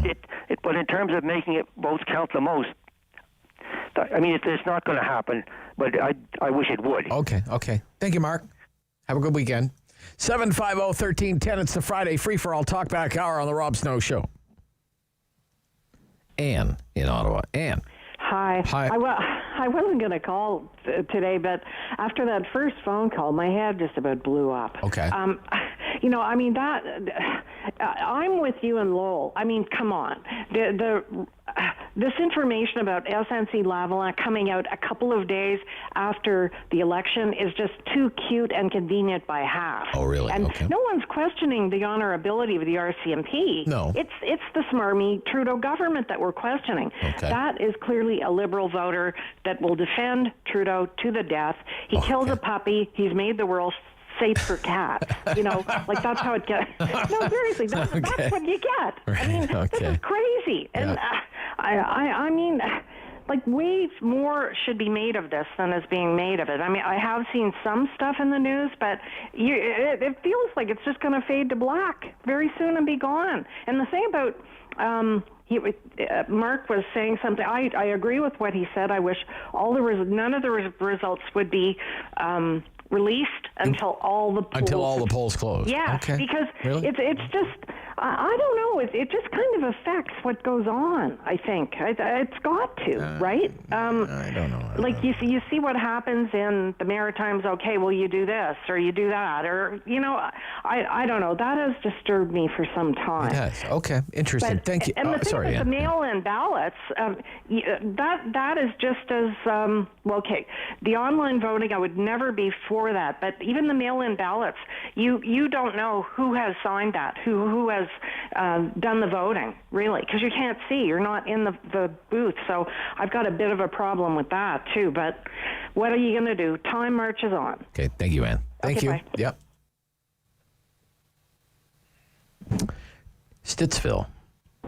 Hi. Josie. Good morning, Josie. I haven't called in a long time, but I just still listen. Well, what took you so long? What have you been doing? I just listened to you. Oh, okay.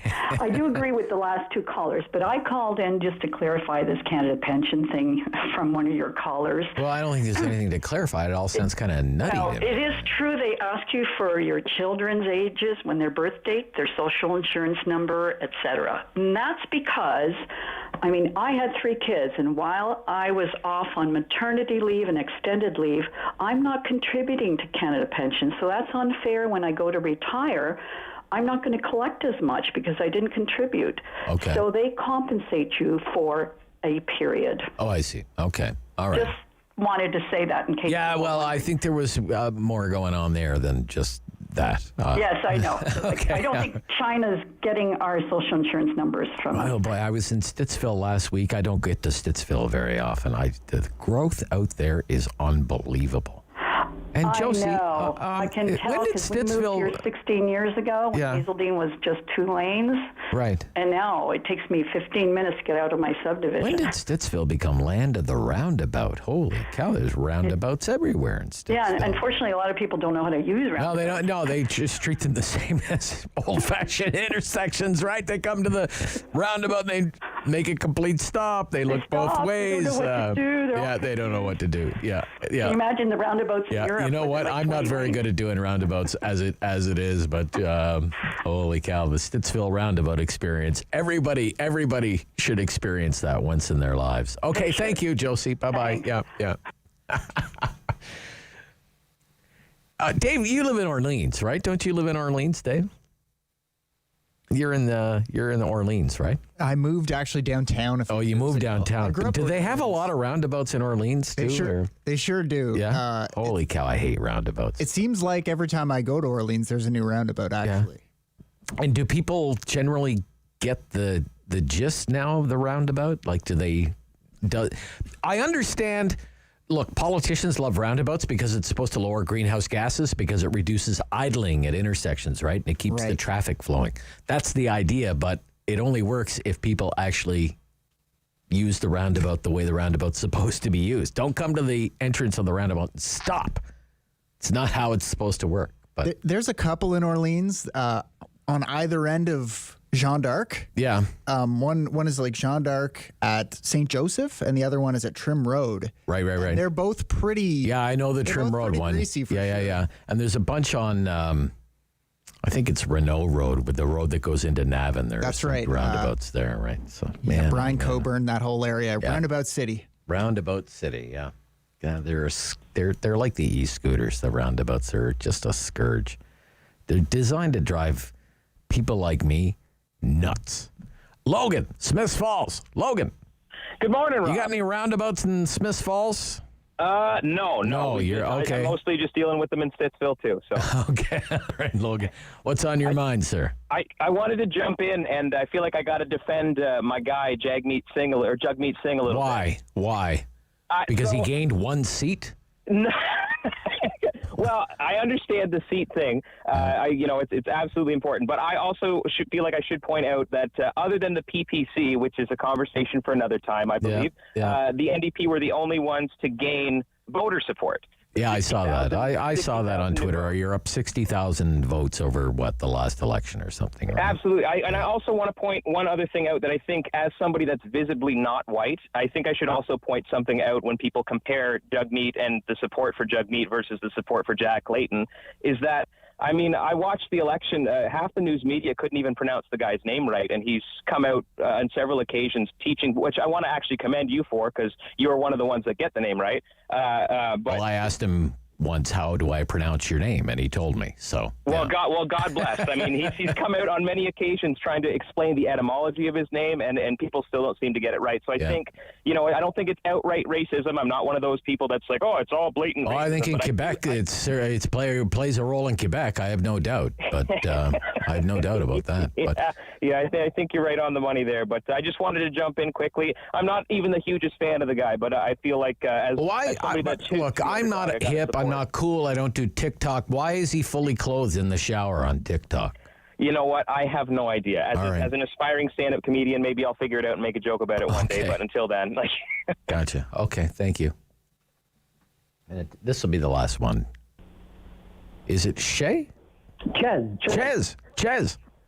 Hey, Rob, I listen to your show every day, and you're finally, a smart I have person. to call in. All right. Okay. Canada South.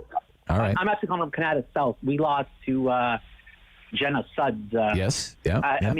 Weren't they supposed to have a what do you call that? You have to win the candidacy to run for nomination. Yeah, they didn't have a nomination. But she's just catapulted right into the right. She was acclaimed. Yeah. So here I have it's actually a couple observations regarding the voter turnout. We had one of the poorest voter turnouts in probably one of the most important elections in the past 10, 15 years, I would think. I keep calling it an important election. If it was so important, why didn't anything change?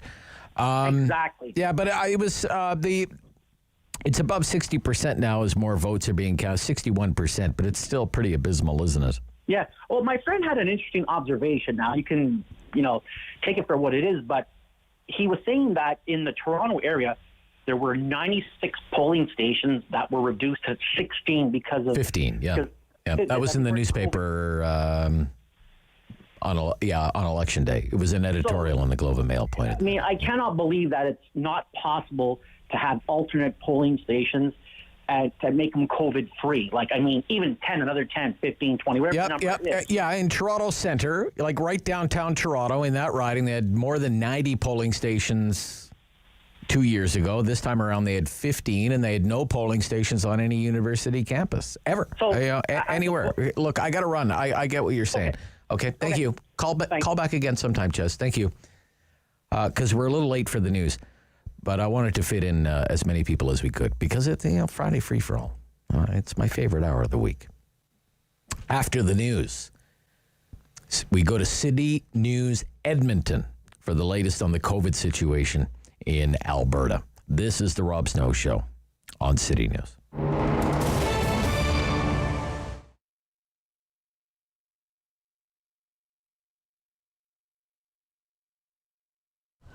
The food cupboard started about 25 years ago.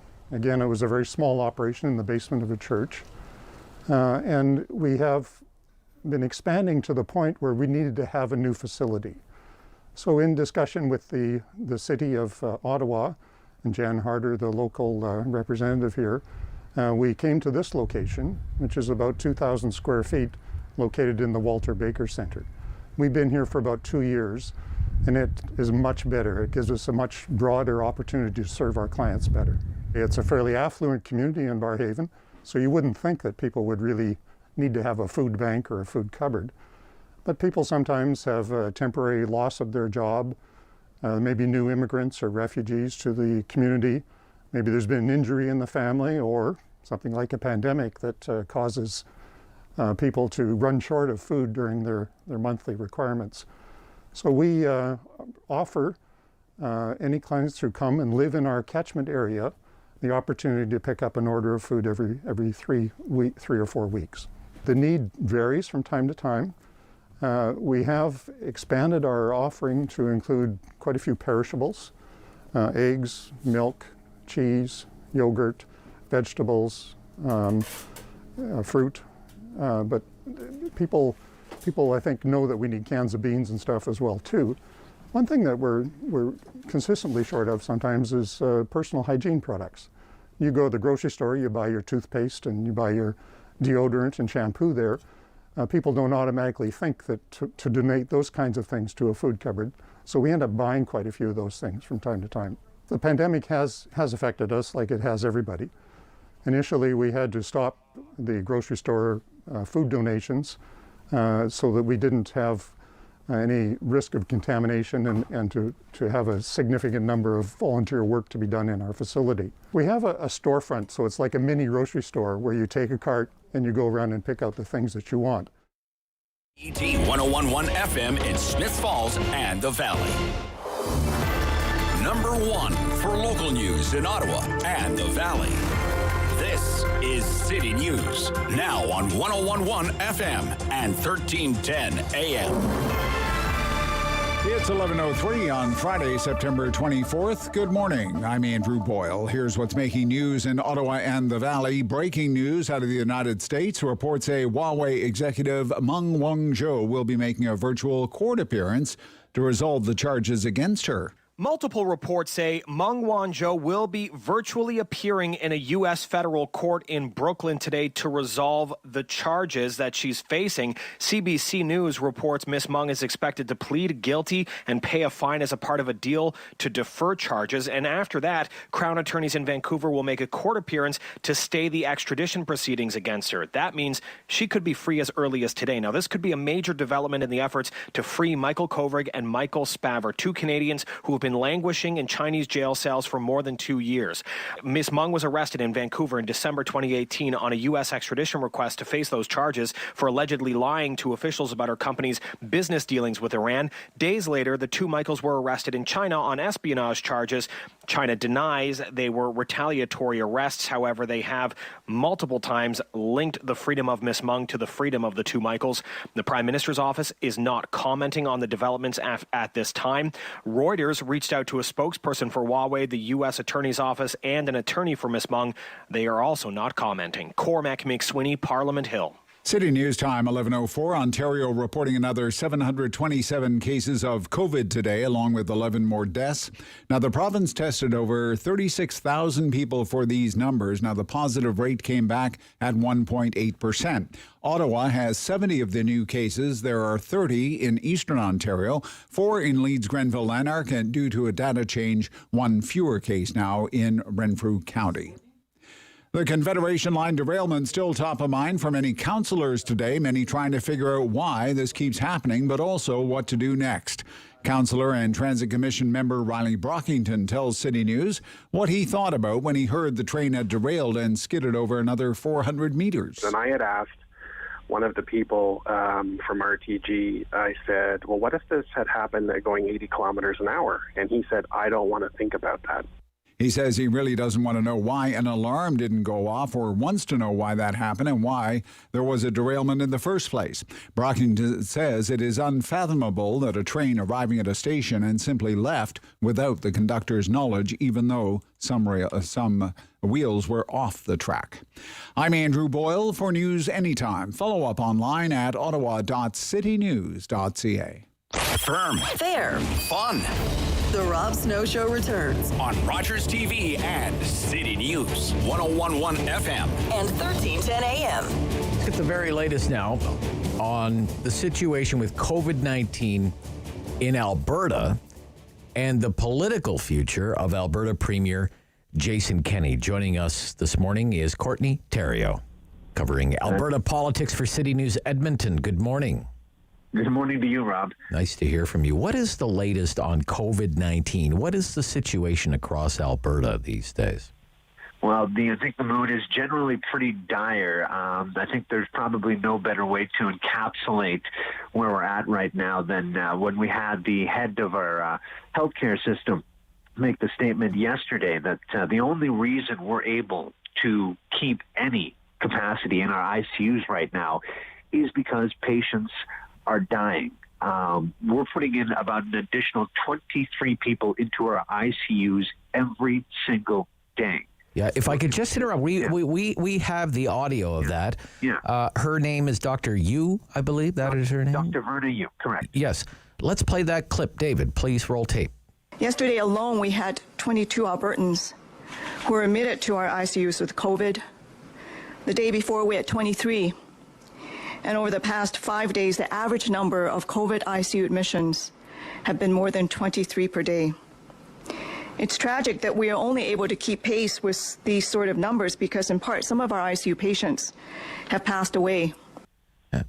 Essentially, what I take away from we only have capacity in ICUs because people are dying, is what she's saying, Courtney, right? That's a jaw-dropping statement for her to make, really. It absolutely is. And I mean, you take a look at the death toll from just the last 2 weeks, 165 Albertans have died as a result of COVID. And we right now have another 226 COVID patients sitting in ICU.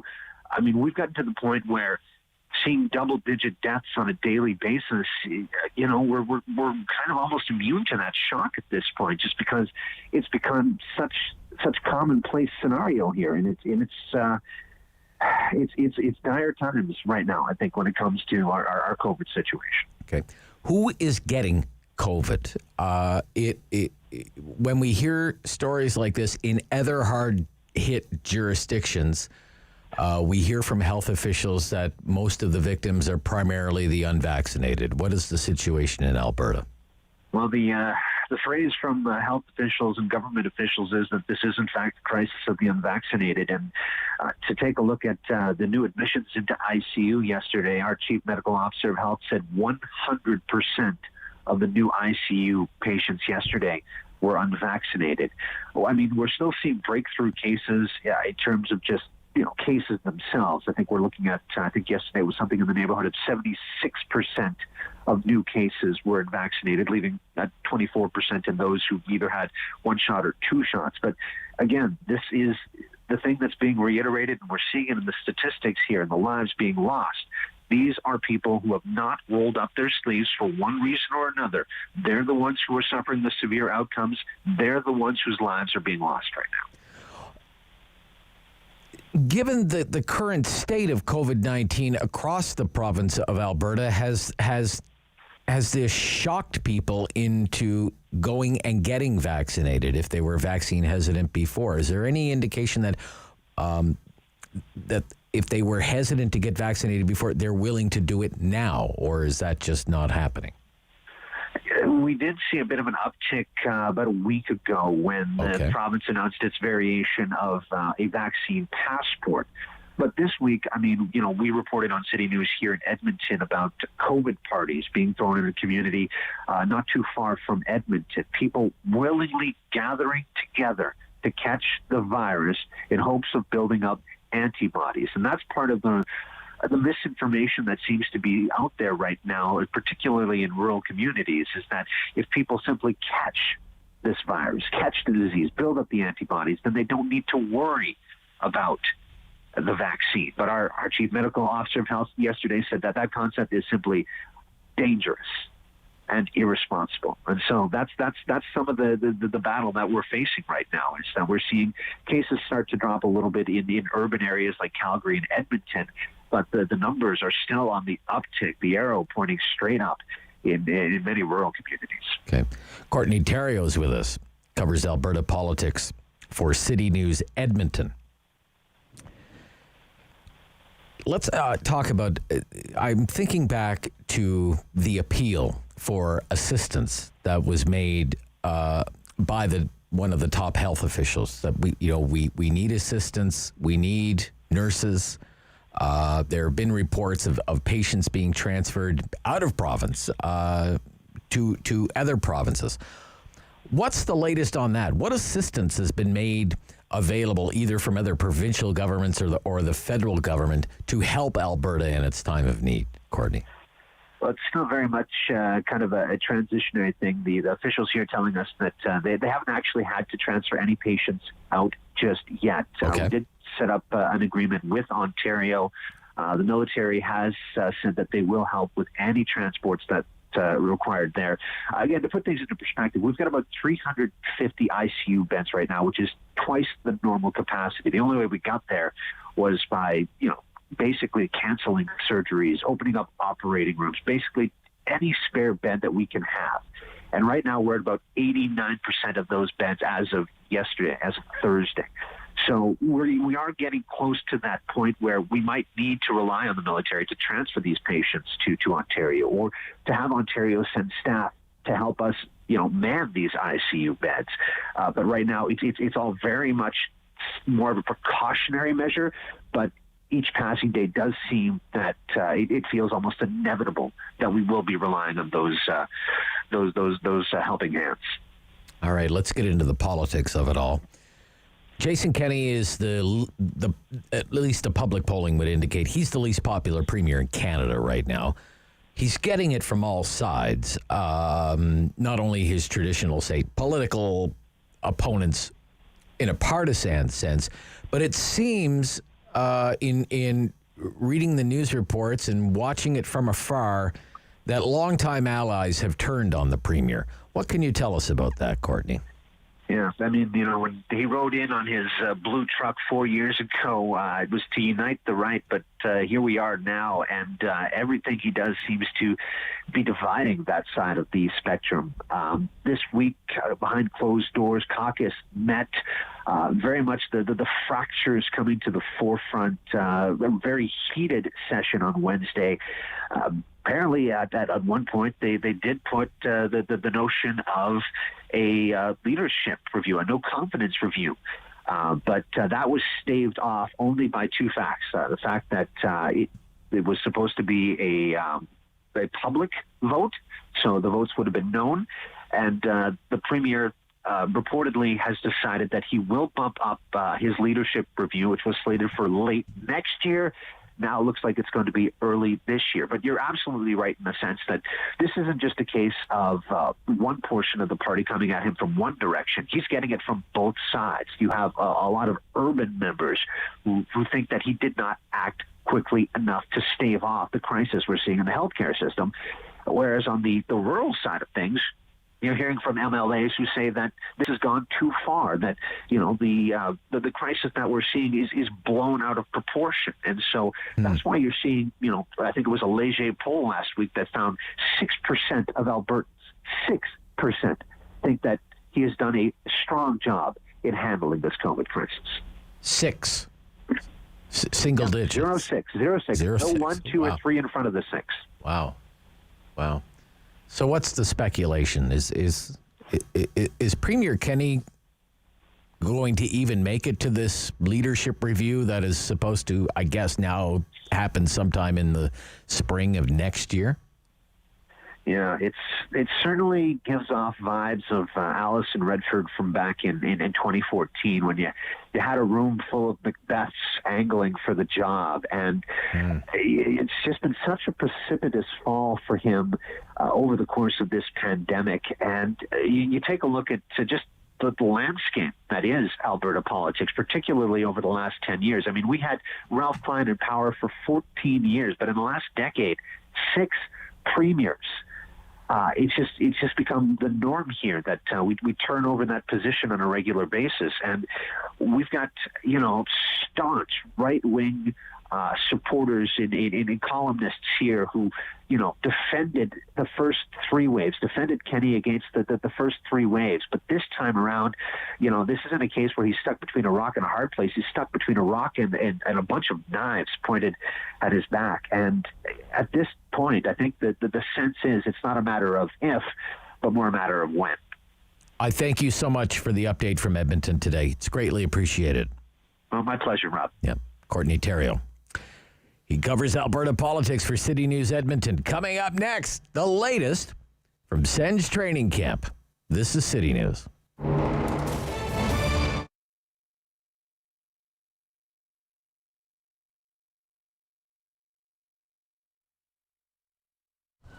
The food cupboard started about 25 years ago. Again, it was a very small operation in the basement of a church. And we have been expanding to the point where we needed to have a new facility. So in discussion with the city of Ottawa and Jan Harder, the local representative here, we came to this location, which is about 2,000 square feet, located in the Walter Baker Centre. We've been here for about 2 years, and it is much better. It gives us a much broader opportunity to serve our clients better. It's a fairly affluent community in Barrhaven, so you wouldn't think that people would really need to have a food bank or a food cupboard.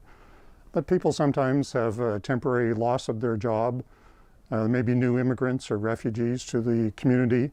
Maybe there's been an injury in the family or something like a pandemic that causes people to run short of food during their monthly requirements. So we offer any clients who come and live in our catchment area the opportunity to pick up an order of food every 3 or 4 weeks. The need varies from time to time.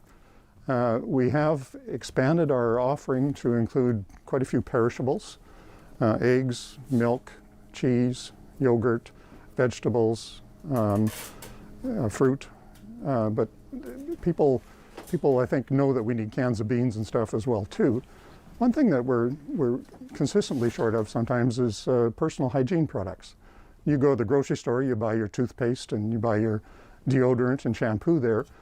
People don't automatically think that to donate those kinds of things to a food cupboard. So we end up buying quite a few of those things from time to time. The pandemic has affected us like it has everybody. Initially, we had to stop the grocery store food donations so that we didn't have any risk of contamination and to have a significant number of volunteer work to be done in our facility. We have a storefront, so it's like a mini grocery store where you take a cart and you go around and pick out the things that you want. That doesn't work during the pandemic to maintain social distancing and so on. So what we have now is our clients can come in one at a time, they make an appointment, they stand behind a line, and they direct our volunteer to, I'd like Kellogg's cornflakes rather than Harvest Crunch, to pick the food that they would like off the shelves according to the allocation, depending on the size of their family. And then they take it out, load it into their vehicle or whatever, bring back the cart, we disinfect everything, and prepare for the next client. We are very blessed here in Barrhaven. We're a totally volunteer organization. So if you give a dollar to us, it goes to purchasing food or to provide some service to our clients.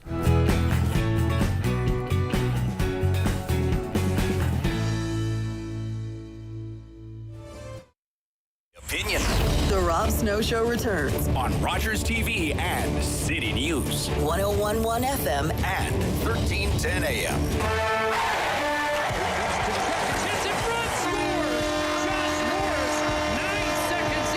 Pinto off the crowd over to Stutzla, scores! Tim Stutzla, second of the night. Lead pass for Toffoli, into the breakaway. Tyler Toffoli, stopped by Murray. Shabbat finds Norris, flips it ahead to Kachuk, busting in. Brady Kachuk, a back pitch, Hunt scores! Kachuk slips it by Price. Oh, that puts me in the mood. To talk about the Ottawa Senators, training camp is underway. Kyle Bukauskas is back, Sportsnet NHL reporter and Hockey Night in Canada rinkside host. Good morning. Good morning, Rob. Yeah, I'm very excited. I'm very excited. It's great to hear from you again because I know that means hockey season's almost here. It's almost here. But everybody wants to know, Kyle, where's Brady Kachuk? What's the latest on that? That's you're right. It's the age-old question, and it's the one that's not giving out a lot of information right now, right? Like we know he's not in Ottawa, and we know he's not going to be here until a deal gets done. So, Pierre Dorion spoke to the media for the first time here for camp a couple days ago, and as he loves to say that he doesn't negotiate through the media. There isn't a lot of info out there, just that they're in contact every day. There's some rumors out there and some reports about where things are at. But the bottom line is he's not here yet, and until he shows up, we all know how important he is to this group. There will be no bigger storyline throughout training camp until number 7 arrives in the nation's capital. Yeah, it's like the $64 million question, right? I guess that seems to be the magic number, right? Maybe more. Maybe more. Holy cow! Yeah. How big of a distraction is this at the training camp right now? Right now, I don't think there's much, Rob, honestly. I mean, I'm sure for DJ Smith and his staff, you'd like to have the player here, right? Especially as things get whittled down and you move into the NHL group and the AHL group, and you can really start to work with the guys who you believe you'll start the season with. If you don't have your first line left winger here, I mean, that does throw a wrench into your preparation, and you're not spending time. Brady isn't with his line mates. Josh Norris spoke yesterday and said, hey, I wish he was here right now. I wish it was all done, but it's out of their control. It's out of the players' control, the coach's control. So I think they're doing a good job of keeping things focused with the guys that are here and getting themselves prepared. They're missing a pretty big piece right now. They know that, a pretty popular guy in the room. But I think at this stage, we're only day 2 of them on the ice here. There's still a lot of confidence that it's going to get done, and that it's not going to prove to ultimately be a big hindrance into what they want to accomplish this season. But as we get closer to the regular season, if things aren't looking like a deal is imminent, then I think the distraction starts to become a little heavy, right? Like I go back to a couple years ago and the William Nylander holdout with Toronto, which lasted all the way into December, right up until the deadline, and it seemed like a big thing throughout training camp. Only once the regular season started and he wasn't there, then did it start to become a bit of an issue. So I think we're still a little ways away from that yet. But I'm just a fan. I'm not an expert in all of these terms. But isn't he a restricted free agent as opposed to a free agent, or is he a free agent? Correct. Yeah, he is a restricted free agent. So isn't there a difference there then, Kyle? Isn't there a difference? Can he just stay at home if he wants to stay in St. Louis or whatever it is? Or absolutely, yeah. If he wants to, if he wants to, if he feels that a deal doesn't come that he's prepared to sign, that a deal that doesn't fairly compensate what he brings, he can absolutely sit out for the year if he wishes. Now, I don't think anybody wants that to happen. Certainly, the team doesn't, and the player doesn't, because you're missing a year of playing in the NHL and everything that comes along with that. That would be the absolute worst case scenario, but certainly it's in a player's right to, if they don't feel a deal is handed out to them that they believe is fair, They have no. There's no need for them to sign it unless it's something that they're willing to agree to. Okay. Well, that's discouraging. Okay. Well, I don't mean to apply. No. That's just the reality of it, right? Like I shouldn't be discouraged by that. That's just the reality of doing business in pro sports, right? Like you need two sides to agree to a deal, and so we're just waiting for that to happen. But I don't think we're at a stage yet where we're sounding the alarm bells and worried that there's going to be a significant portion of the season where Brady Tkachuk isn't here yet. There's a news conference this afternoon from the Chief Medical Officer of Health for the province of Ontario, and he is expected to make some kind of announcement about attendance capacity at sports games. It's supposed to have more to do with the Blue Jays and the potential for the Blue Jays to make the postseason in Major League Baseball, but it could have an impact on hockey, one assumes. Are you here? What is Sportsnet hearing about that, Kyle? Well, the thing I heard today is that there could be an announcement that they're going to at least allow 50% capacity for teams like the Ottawa Senators and the Toronto Maple Leafs. And I believe I saw something in the Toronto Star the other day that suggested that for at least the first preseason game that the Leafs have at home tomorrow, they're anticipating 50% capacity. What's interesting in all of this, Rob, is that a couple of weeks ago now, the press release came out for the Senators announcing that their regular season single game ticket sales were beginning, and they are now underway under the expectation from the club that they could operate at 100% capacity. So if you go on Ticketmaster right now and look for tickets to go to the season opener here on October 14th against the Toronto Maple Leafs, they are selling every seat in the building as if it's going to be full.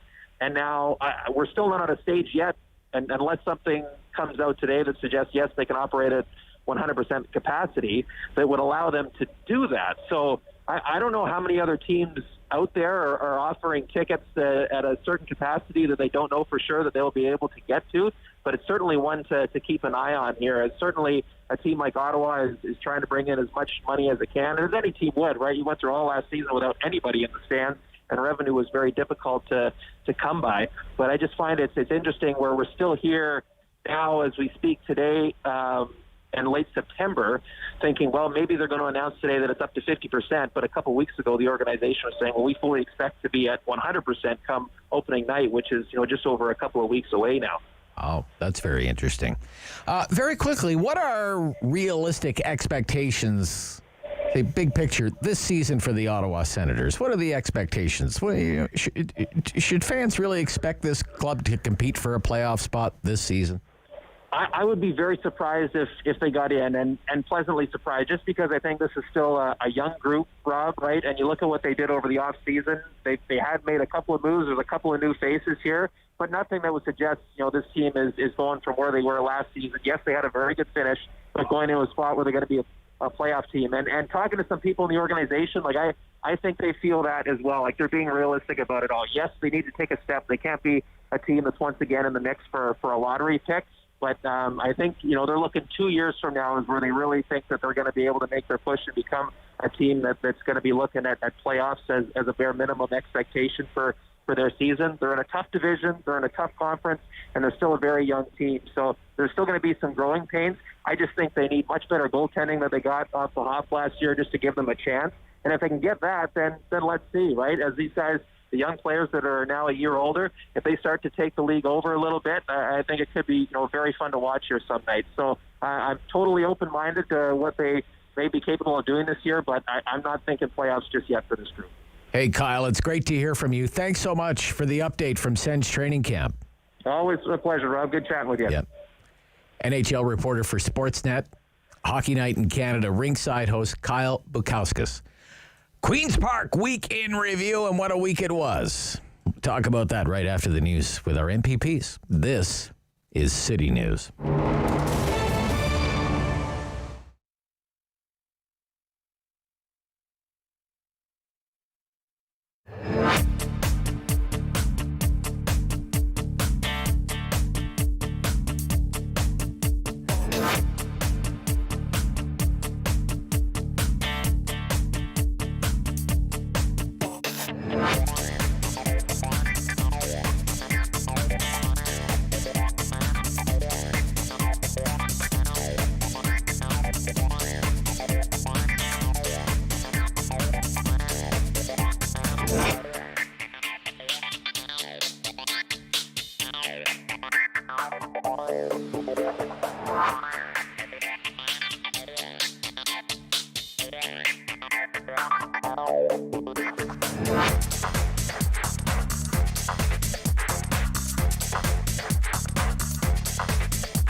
And the Valley.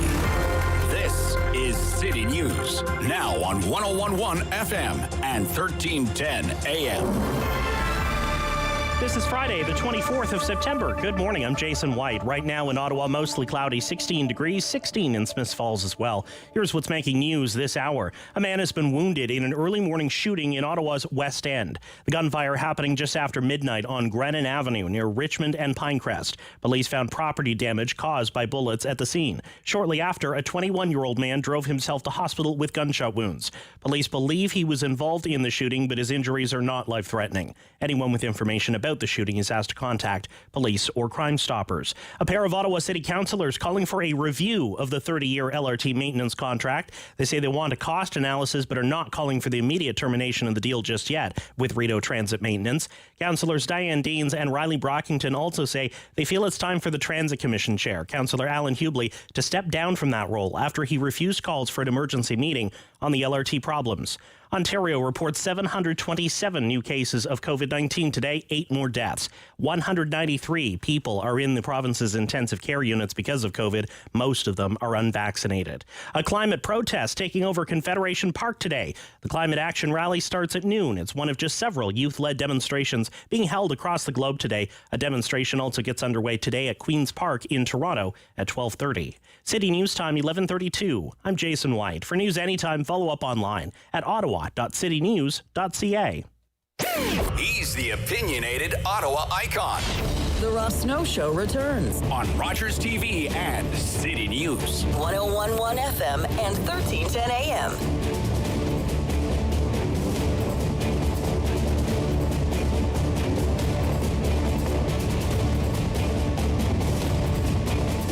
All right, it's time for Ontario politics this week. Queen's Park Week in Review. And our MPPs are here. Let's see, who do we have today? Is Gilles Bisson with us? Yes, Gilles Bisson on the line. Let's put our MPPs on the line here, Dave. There we go. All right, Gilles Bisson is the New Democrat representing Timmins. Good morning. Good morning. Yeah, there we go. Dave Smith, PC MPP, Peterborough Kawartha. Where are you today, Dave? I'm in my office in beautiful God's country, Peterborough. In Peterborough. And the last time, Dave, that I talked to you, I said Peterborough. Watch Peterborough on election night. Okay. Turned out I was right? It was pretty. You were right. Pretty big one. Yep. It wasn't the bellwether, though. It's usually the bellwether, Dave, but didn't quite work out as the bellwether this time. And Steve Blais, Liberal MPP, Ottawa, Orleans. Good morning, Rob. Who I most of the time mistakenly still call Councillor Blais. But welcome back, nevertheless, MPP Blais. It's nice to hear from you. I always ask Gilles this. What are you paying for gas up there in Timmins? Well, I'm just driving through Sudbury. Timmins was 148 and Sudbury's 142. Oh, my gosh. 134.9 I had gas yesterday. Okay. Again, you and I have to agree. Gas price regulation is needed. Yeah, you say that, but no. No. Yeah, we're going to agree. We're going to agree one day. Dave Smith in Peterborough, what are you paying for gas? Yesterday on the way into the office, it was 126. Wow, that's not bad. Today 126. It's 136. Wow. Okay. Isn't that All right. crazy? Sounds like maybe Peterborough needs some gas price regulation, maybe. And, Steve, sometimes people think there's something going on because gas in the National Capital Region sometimes seems more expensive in the West End than the East End. Any screaming deals on gas in Orleans or what? Well, Or Rob, Cumberland? I drive an electric car, so I don't. Oh, you gas, drive an very electric often. car. Okay. Yeah. But I saw it in the low 130s last weekend. All right. Okay. Look, let's get into it here. Ontario's vaccine certificate program came into effect this week. I wanted to start with Gilles. What's your reaction to how the government's rolling this out, Gilles Bisson? Well, I think it's the right thing to do. I think the government, reluctantly went in the right direction, which is good. I think the rollout leaves a little bit to be desired. I took the time the last couple of days to go into various establishments, restaurants and bars and stuff to see how they're doing as far as the, the customer satisfaction, that kind of stuff. What's interesting is most people are accepting it. There's not a lot of pushback, at least in Timmins. I don't know about other places. I haven't had one of the ones that I went into saying, somebody came in and freaked out on them. People have come and not had the passport and have had to leave, and, it is what it is. But I think the biggest thing is a bit of confusion as to the rules, and also it would have been good to have those apps in place if we would have planned for this a little bit further ahead. We could have had the technology in place that would make it easier for the stores to be able to deal with this a little bit. Well, for example, Quebec already has the VaxiCode app. Why doesn't Ontario have a VaxiCode app? Yeah, that's a good question. Okay, fair enough. That would have really helped. Like if the decision would have been made earlier, and then you can plan, put everything in place so that there's less confusion on rollout. But people are adapting. It is what it is. Stephen Blais, what do you think about how the government has rolled out this proof of vaccination program? Yeah, much to what Jill was saying, I think because they were so slow off the mark to understand that this was going to be an important tool to help keep the economy open and combat the fourth wave of the pandemic, there have been mistakes, whether it's the lack of the app, whether it's giving small businesses very little notice and support from a training perspective of their employees. The fact that the website to download your certificate was down for regularly scheduled maintenance the day before implementation, just demonstrates that they haven't properly planned for this. And this goes back to their hesitation, and they really had to be brought kicking and screaming to this idea that's been embraced across Canada now. In fact, I received a letter from the Premier the week that he announced he was going to bring in the vaccine certificate program. I received a letter from him saying that his government would never do such a thing. And so this flip-flopping and this lack of attention has really created a very slow program. We're not going to have the app until the end of October. That's what they say. Hopefully they're able to meet that. We've seen technology experts say that a 1 month or a 2 month runway for this is really quite short. It took Quebec 4 months to develop the app. And so hopefully they can put the measures in place to improve it. And really, in fairness, there are probably some places that you don't need the certificate for that you probably should. I'm not sure why salons and barbershops aren't included in the program. I'm not sure why, as a patron, we think it's to go to a restaurant you should show your vaccination status, but the people preparing the food and serving the food don't have to. I think there's a lot of gaps and challenges as inconsistencies. Okay, all right, Steve. Wow, you're not nearly as charitable as Gilles was. Thanks. Dave, appreciate that. Dave Smith, how do you defend the government's rolling out? Well, it's interesting, that Stephen has come out and said some of the things he has. In the 25 years of software development that I did before getting into to politics, I can absolutely assure you, as an expert writing web applications, that the timelines are easily met by us. There won't be any problems with it whatsoever.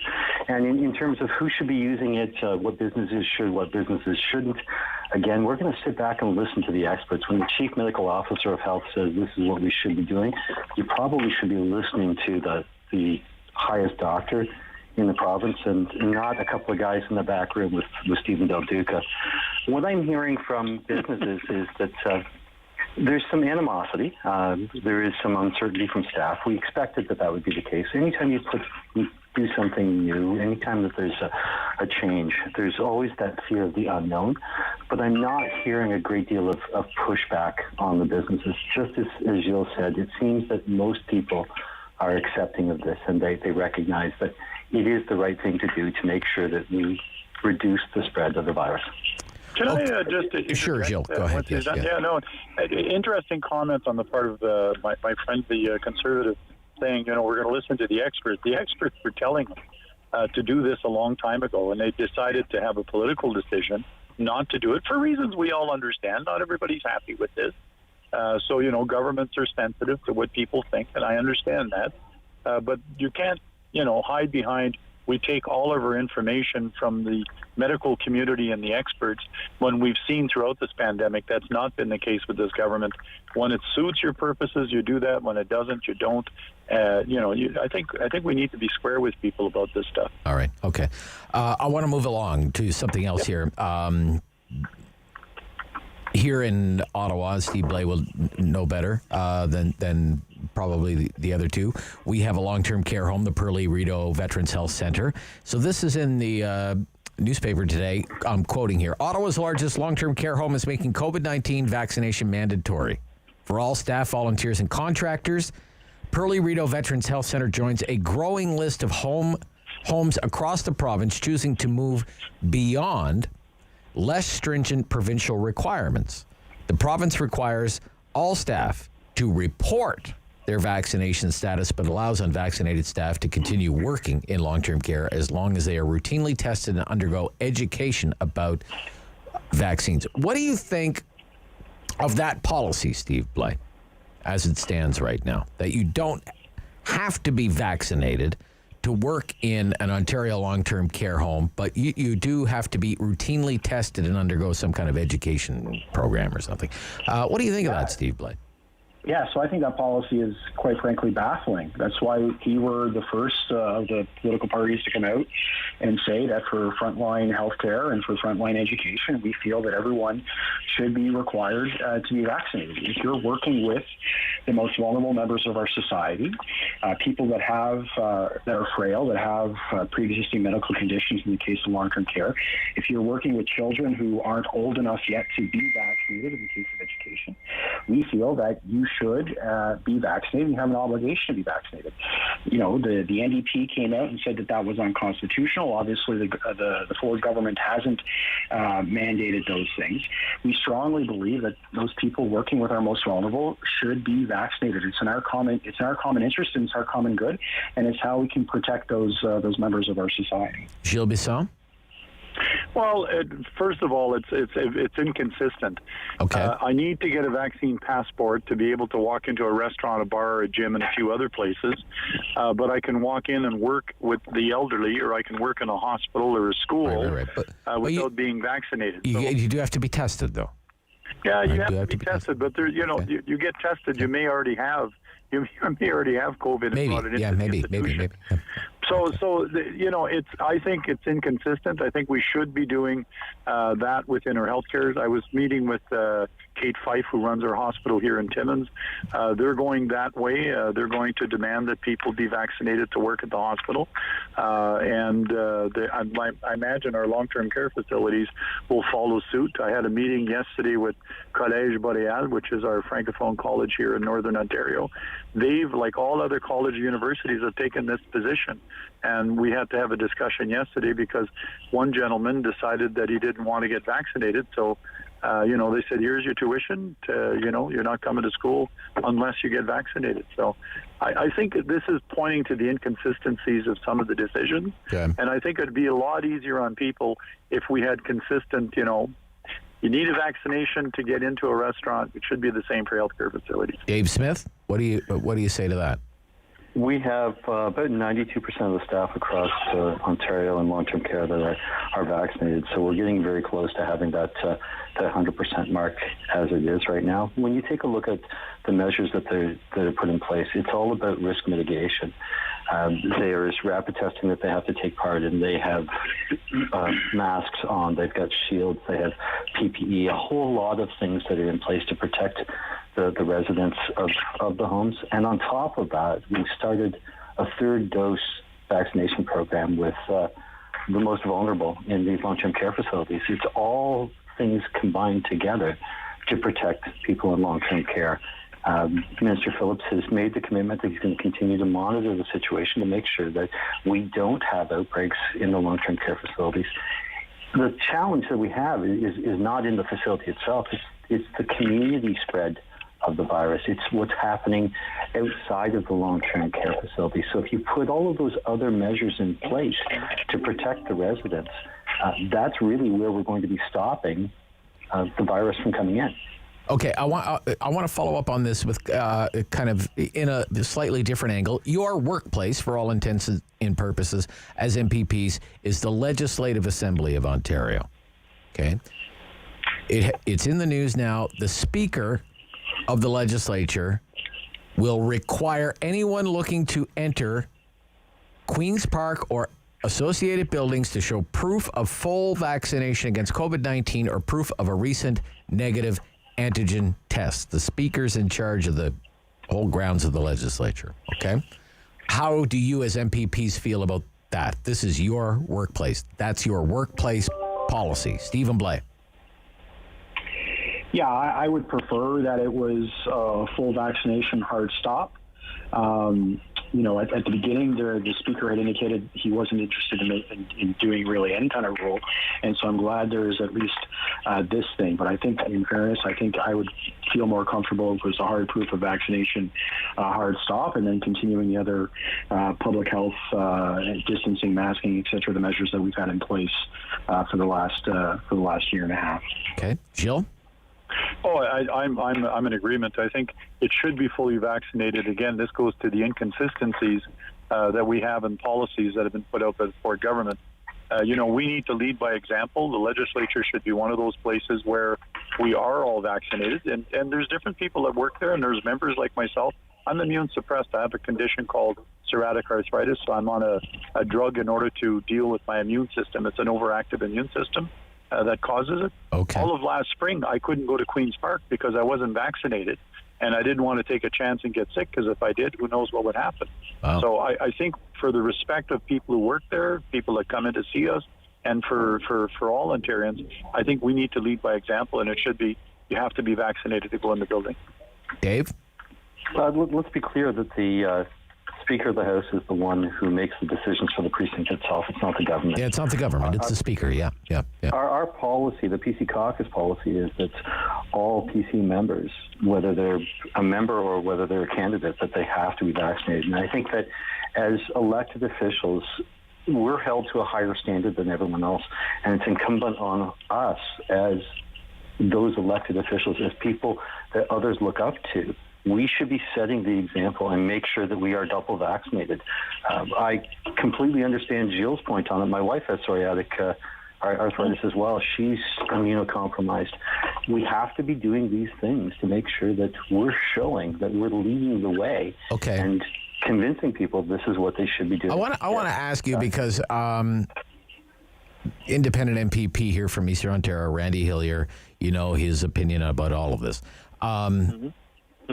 Says, it's a massive overreach. I don't even think it's legal.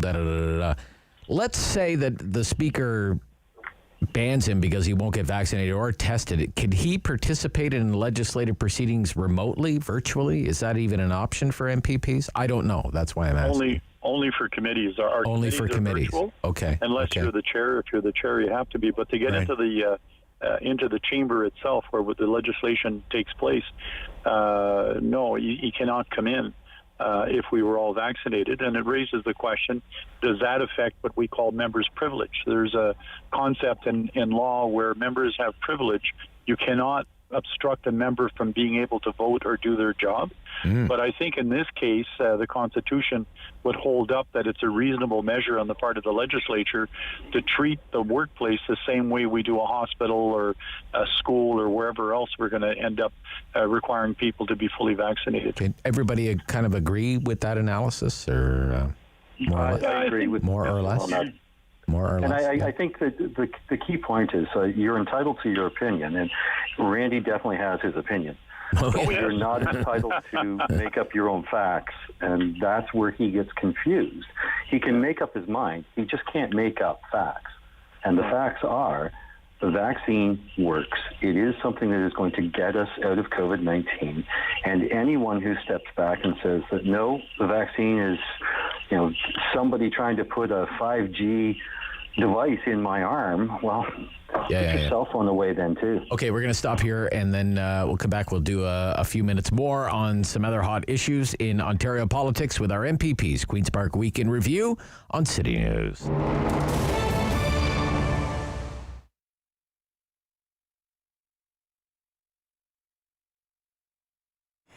Well, we all loved our rock T-shirts growing up, right? It was our badge. Hey, we went to this concert. We knew that band inside out. So we kept doing that and kept promoting that. What's sort of happening now is that audience is dying. I always say the earth is flat. So the 60s rockers are falling off the end of the earth. So you don't see as big a sales anymore because my audience is disappearing. What's sort of helping to promote that history is the kids are buying vinyl. And luckily we have a vinyl shop in the neighborhood here, a record center. So what's happening is I've seen kids come in with their dad.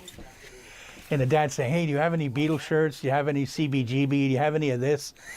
I said, well, why? He said, well, because my daughter's into it. She's wearing my T-shirt. So slowly it's coming back, right? The kids are, I think, getting fed up with the generic music that's out there. And they want to click into something that, first of all, links them to their parents, something that they thoroughly enjoy now, and maybe they're passing it on to their grandkids. Pandemic has been a couple of things, definitely hard on everybody. So much messaging that's out there that people don't understand, stats that every day, Jesus Murphy, like I'm getting a headache just reading this stuff, right? So really it was just trying to understand where we were going to go from there. The city of Ottawa all of a sudden said, everybody's got to wear a mask. You got to wear it on the bus. People were scrambling, okay? And I had, the store next door had really big windows, so I just flooded the window with masks. Well, that was the activity that saved the business. People were coming in buying 2, 3, 4 masks at a time at $20 a pop here. But my masks were so different. They were the Rolling Stones, the Beatles, Queen, all the pop culture. Everything else out there was medical masks. And right, so people said, oh, I don't want to do that. I want to show my rock and roll. So it became the new T-shirt as far as I'm concerned. Well, what I've done, I'm Hintonburg. I'm now at 1114A Wellington Street, which is next door to the Fab Gear store. And the reason I've changed names, I've rebranded the store, is because I was planning on retiring. And in December, I go, oh, I'm not going to retire. But I've committed to changing what the store is about. So I came up with a new name, Fab Gear's Rock Shop, where legends are dressed. And essentially get that message out. I prefer, if the shirt don't fit, you come in, you try another one on. People like to feel the fabrics with clothing. It's amazing. You'll come in and go, oh, I love that. Oh, can I try this? So that's the big difference. I'm not out to make $1 gazillion. I stick the way I am, old school. I take cash, we take cards. Come on in and talk to the owner.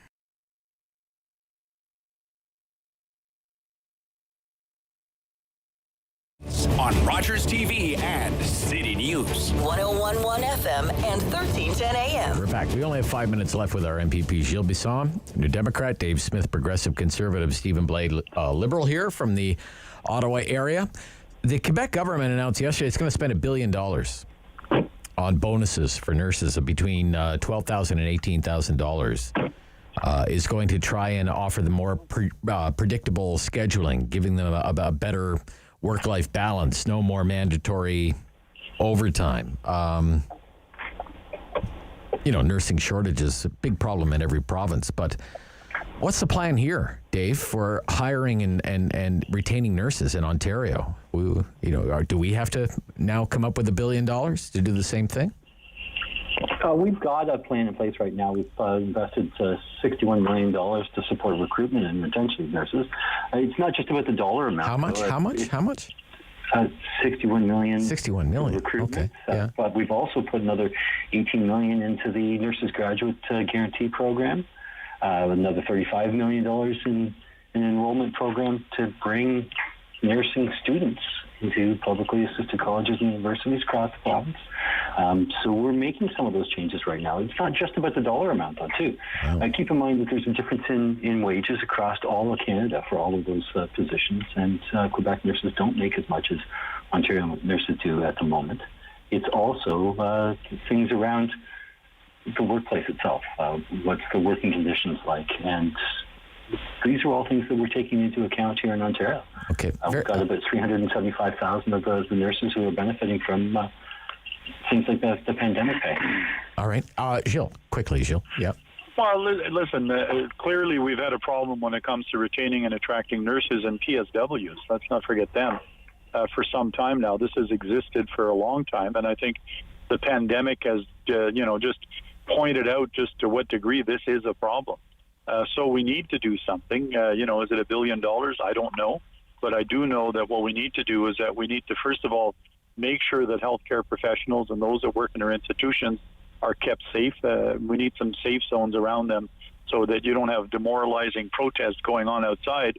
And then we got to do more when it comes to training and attracting people to get into the profession. Yeah. By the way, they passed that bill in a few hours yesterday in the National Assembly.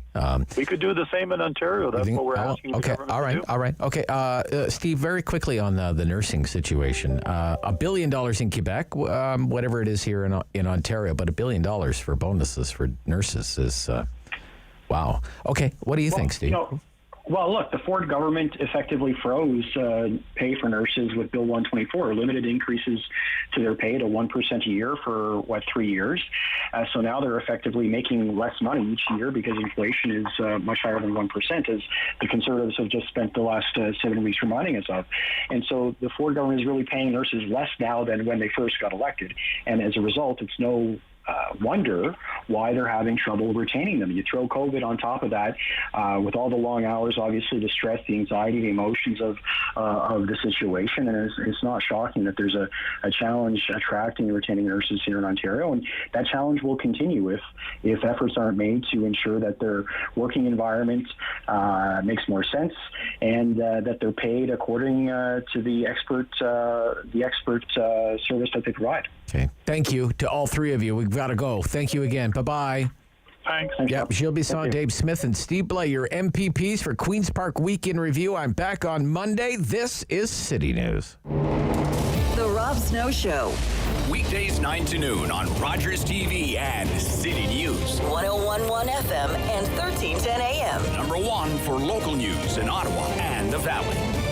The Rob Snow Show, brought to you by Myers Automotive Group. Do you remember Sean Jones?